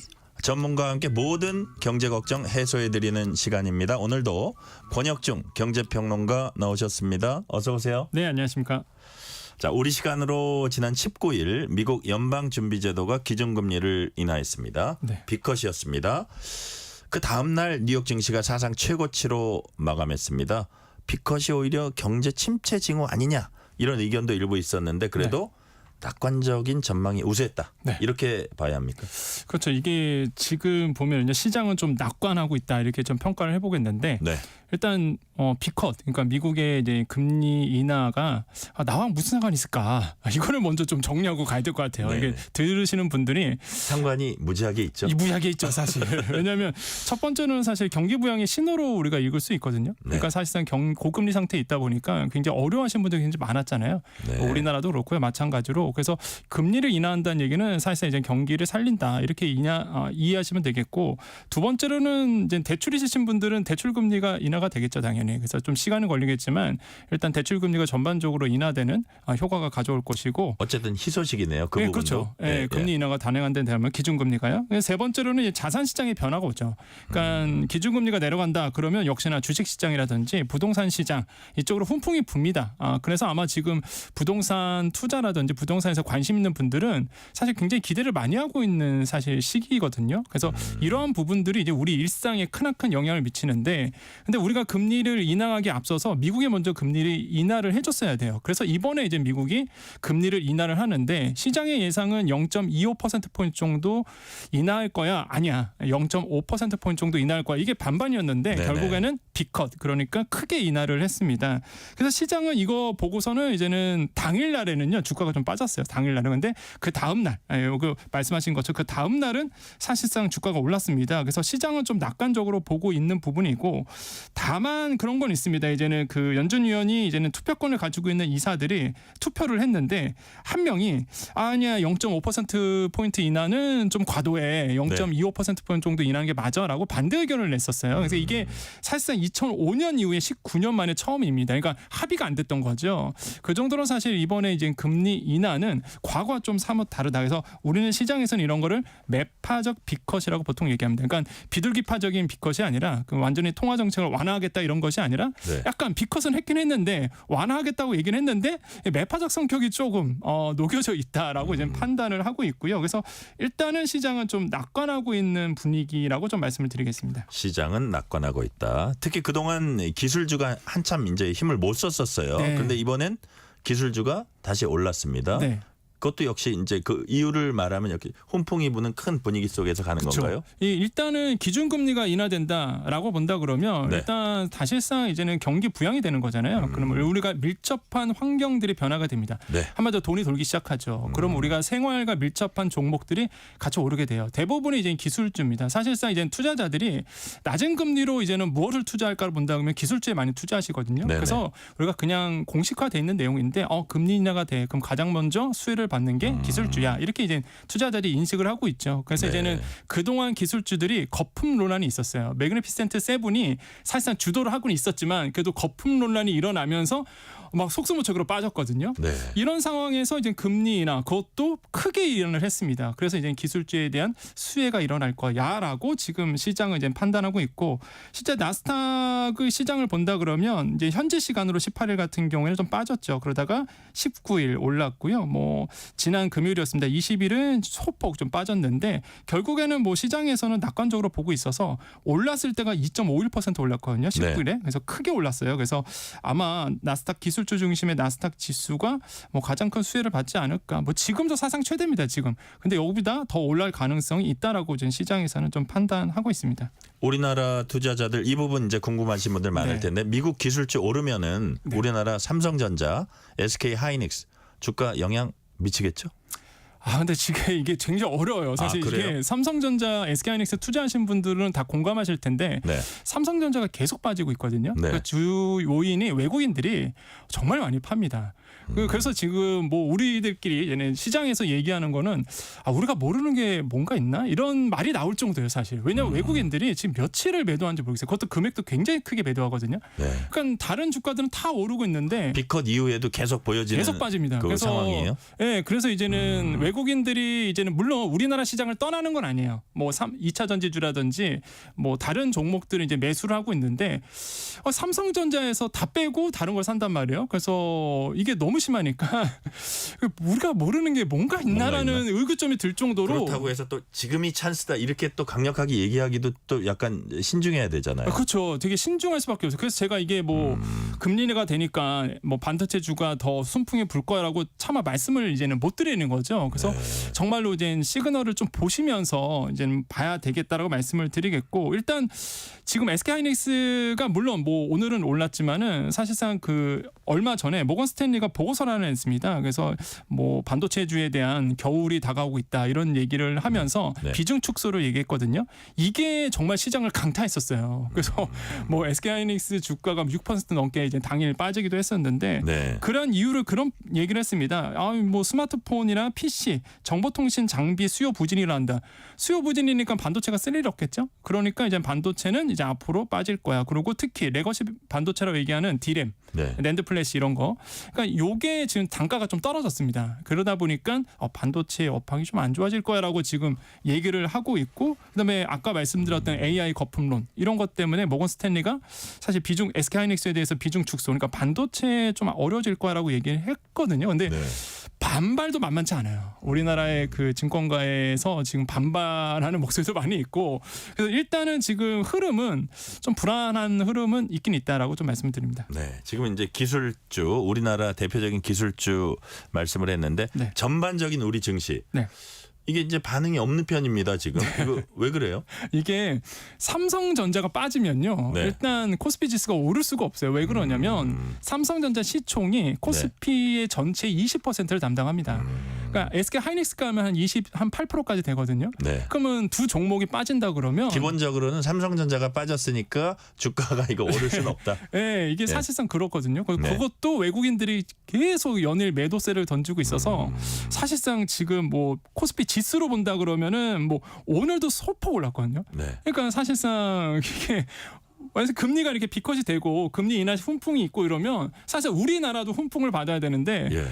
전혀 훈풍이 없어요. 그래서 지금 국장에 투자하신 분들, 국내 주식시장에 투자하신 분들이 원망이 장난 아닙니다. 지금 그래요? 예, 시장이 굉장히 뜨겁고 뭐 여러 가지 이유가 있겠지만 뭐 반도체가 가장 큰 뭐 핵심이라고 보시면 되겠고요. 시장에서 그나마 좀 기대하고 있는 거는 이제 밸류업 관련주들 이런 점들이 어떤 그 종목에 그 지수에 포함되는 종목들에 대해서 관심을 좀 받고 있는 부분이 있습니다. 하지만은 결론적으로 본다 그러면 결국에는 비컷이 일어났고 금리 인하는 계속 일어날 거기 때문에 중장기적으로 봐서는 저는 뭐 증시에 우리나라 증시에는 뭐 긍정적이다라고 판단해 보겠습니다. 중장기적으로 긍정적이다. 근데 오히려 금값은 지금 최고가를 기록하고 있습니다. 네. 금값과 금리. 네. 어떤 관련이 있는 건가요? 그러니까 금값과 금리는 이제 반대로 보시면 돼요. 이제 금리가 인하된다라고 본다 그러면 사실 금은 이제는 이자가 없습니다. 그러니까 아시겠지만은 금은 이자가 없다 보니까 그 금리 인하가 된다라고 본다 그러면 이제 금값은 오를 수밖에 없어요. 그러니까 이제 금값 지금 계속 금리가 내려간대. 그럼 이제는 금값에 대한 관심들이 이제 높아질 수밖에 없습니다. 그래서 이런 부분들이 되고 이제 금리가 내려가다 보니까 사실상 이제는 금에 대한 이제 투자 수요가 좀 몰릴 수밖에 없거든요. 그러니까 지금 보면은 뭐 온스당 이렇게 얘기하면 아마 대부분 청취자분들이 온스당 하면 계산을 못 하셔서 그냥 우리나라로 말씀드리면 한돈상 지금 한돈으로 말씀드릴게요. 보통 이제 많은 분들이 한돈 생각하시니까 살 때가 지금 한 부가세 포함해서 48만 원. 그다음에 이제 팔 때가 한 40만 원 정도 되거든요. 네. 그러니까 지금 이제 많은 분들이 그렇게 말씀하실 겁니다. 야, 금 한돈이 벌써 이렇게 올랐나?라고 하실 텐데 정말 제가 질문을 많이 받아요. 어떤 더 오릅니까? 이 그러니까 이거 팔아야 되냐고 물어보세요. 대부분. 근데 제가 만약에 팔아야 된다고 말씀드렸으면 아마 오늘 자신 있게 말씀 못 드렸을 것 같아요. 예전에도 한번 말씀드렸지만은 지금 분위기상은 일단 금리가 계속 인하가 되거든요. 앞으로도 올해 미국에서는 2번 더 할 거다라고 얘가 나오고 있습니다. 그러면은 계속 투자 수요가 몰리다 보니까 금값은 이제 계속 오를 가능성이 굉장히 높다. 추가 상승 가능성이 높다. 네, 높다라고 말씀을 드려. 그래서 내가 정말 급하지 않는 이상, 난 정말 지금 금 팔아갖고 생활비 이러지 않는 이상은 뭐 집안에 장롱에 있는 금 그냥 계속 갖고 가시는 것도 나쁘지 않다라고 말씀을 드립니다. 자, 이번엔 비트코인 63,000달러 선 회복했습니다. 네. 왜 그랬을까요? 일단 비트코인 같은 경우는 위험 자산이잖아요. 네. 사실 위험 자산이다 보니까 금리 인하가 된다. 그러면 이제 시중에 통화량이 많이 풀립니다. 결론적으로 본다 그러면 시간이 갈수록 그러면은 사실상 이제 많은 분들이 이 위험 자산에 이제는 투자 심리가 좀 개선되는 분위기가 연출이 돼요. 그래서 이제는 뭐 코인이라든지 아니면 위험 자산 시장 쪽으로 돈이 흐르게 되는 영향이 나오는데 근데 저는 좀 말씀드리고 싶은 게 변동성이 심합니다. 코인 시장은. 그렇기 때문에 뭐 금리 인하가 되니까 코인 오를 거야. 이거는 정말로 아니다라고 말씀드리고. 또 추가 금리 인하 되니까 더 오를 거야. 반드시 그렇진 않다. 전혀 그렇지 않습니다. 그래서 사실 코인 투자를 생각하시는 분들은 공부를 철저히 하고 들어가시는 것이 맞다. 그래서 단순히 뭐 이 금리 인하 때문에 코인이 오른다라는 그런 공식은 없다라는 거 말씀드리겠습니다. 자, 지금까지도 일부제 설명을 해주셨는데 전반적으로 이번 비컷 우리 경제 상황에 어떤 시그널을 줄까요? 일단 비컷이 들어왔기 때문에 단행을 했기 때문에 확실히 이제는 금리 인하 시그널을 탔다. 우리가 이걸 이제 통화 완화로 들어가고요. 피벗이라고 보통 얘기를 합니다. 그래서 완전히 이제 돌아선 건데 그러다 보니까 추가로 이제 금리 인하가 된다는 거죠. 이제 이번 연도 1% 포인트 정도 미국에서는 금리 인하를 단행할 거거든요. 그러니까 이번에 0.5% 포인트 정도 했으니까 나머지 11월 달과 12월 달은 당연히 0.25% 한 차례씩 이제 내릴 거란 말이에요. 그러면 우리나라도 쫓아서 이제 내릴 수밖에 없는 구조로 갑니다. 우리도 지금 굉장히 사실상 내수가 어렵고요. 그다음에 경기가 안 좋기 때문에 금리 인하를 단행해야 되는 분위기가 맞아요, 사실. 그래서 아마 이제 미국의 금리를 내렸기 때문에 사실 미국의 금리 내렸을 때 이런 얘기를 합니다. 사실상 이제는 예방적 차원에서의 금리 인하 이런 어떤 평가도 있거든요. 네. 우리도 마찬가지로 아마 예방적 차원에서 금리 인하를 단행하지 않을까 이렇게 좀 시장은 좀 내다보고 있어서 이런 점들이 우리 시장에 크나큰 중요한 영향을 줄 것이다라고 생각을 해봅니다. 자, 지금 말씀하신 대로 금리 인하 가능성 우리한테도 매우 높아졌다 이렇게 말씀하셨는데 네. 말씀하신 대로 비컷 이후에 한국으로 넘어왔습니다. 자, 10월 금리 인하 가능성 몇 %? 저는 제 예. 개인적 생각입니다. 예, 뭐 100% 저는 그렇게 생각하고 있습니다. 100%요? 예, 저는 뭐 단언하건대 95%도 아니고요. 예, 저는 단언하건대 10월 달에는 금리 인하를 해야 되지 않을까라고 저는 생각을 하고 있거든요. 왜 그러냐면 물론 뭐 부동산이라든지 부채 때문에 걸림돌은 있겠지만은 일단은 시장 자체가 뭐 아마 그냥 뭐 어려운 얘기 넘어가고요. 네. 그냥 시장에 나가서 사람들한테 물어보시면 됩니다. 지금 경기 어때요? 물어보면 너무 네. 안 좋다. 뭐 IMF보다 더 힘들다는 얘기를 하시거든요. 네. 그러다 보니까 사실 내수 경기라든지 경기 부양을 위해서라도 금리 인하는 단행돼야 되고요. 이미 그 금통위 그 한국은행에서 네. 그 총재가 이미 그 7월달에 금리를 동결했을 때 한 얘기가 있어요. 일단 뭐냐면 지금의 이제는 취약계층들이 어렵다는 걸 알고 있다. 네. 그러니까 그렇기 때문에 사실 금리 인하를 단행해야 되는데 부동산 경기도 봐야 되기 때문에 어쩔 수 없이 이제 동결을 했다. 그런 뉘앙스로 얘기를 했거든요. 그러니까 이제 사실 취약계층이라든지 어려우신 분들 내수 경기 뭐 이런 걸 종합해 본다 그러면 저는 10월에는 이제 금리 인하를 0.25%포인트 정도 단행할 거라 보고 있고 인하를 네. 다만 이제는 변수로는 이제는 부채겠죠. 가계 부채 증가 폭이 이제 더 커질 수밖에 없다 보니까 네. 그럼에도 불구하고 일단 한번 동결을 했기 때문에 네. 이번에는 저는 10월 달에는 아마 금통위에서 금리 인하를 아마 단행하지 않을까라고 저는 뭐 생각하고 있는데요. 뭐 이거는 뭐 가봐야 아는 얘기라고 말씀드립니다. 자, 시간은 다 됐는데 짧게 여쭤보면 뭐 대출 금리도 이제 내리게 될 텐데 시간이 좀 걸리나요? 시간 걸립니다. 왜냐하면 아까도 말씀드렸지만 피벗의 사실 미지수는 변수는 아까 말씀드린 가계대출이라고 말씀드렸어요. 그래서 지금 분위기가 네. 기준금리는 내립니다. 일단 그러면은 사실 은행들도 시장금리가 내리다 보니까 내릴 수밖에 없어요. 대출금리. 그런데 가계대출이 증가폭이 커지다 보니 이제 인위적으로 사실 대출금리를 떠받치고 있는 부분이 있습니다. 대출금리가 높아지면 가계대출 많이 못 받거든요, 사실. 그래서 이제는 지금 가상금리를 은행들이 높이고 있는 추세다 보니까 제가 봤을 때 대출금리 피부적으로 느끼는 거는 조금 더 시간이 걸릴 거다라고 네. 말씀을 드리겠습니다. 오늘은 여기까지 말씀 듣겠습니다. 지금까지 권혁중 경제평론가였습니다. 말씀 감사합니다. 네, 감사합니다. 오늘 뉴스레터 K는 여기까지입니다. 주말 새 더위가 꺾이면서 제법 가을 느낌이 나는 하루였습니다. 막바지에 접어든 9월 오늘 끝곡은 Earth, Wind and Fire의 September입니다. 커피 쿠폰 받으실 분들은 뉴스레터 K 홈페이지 확인해 주시고요. 오늘도 함께해 주신 청취자 여러분 진심으로 감사드립니다. 지금까지 뉴스레터 K 전종철입니다.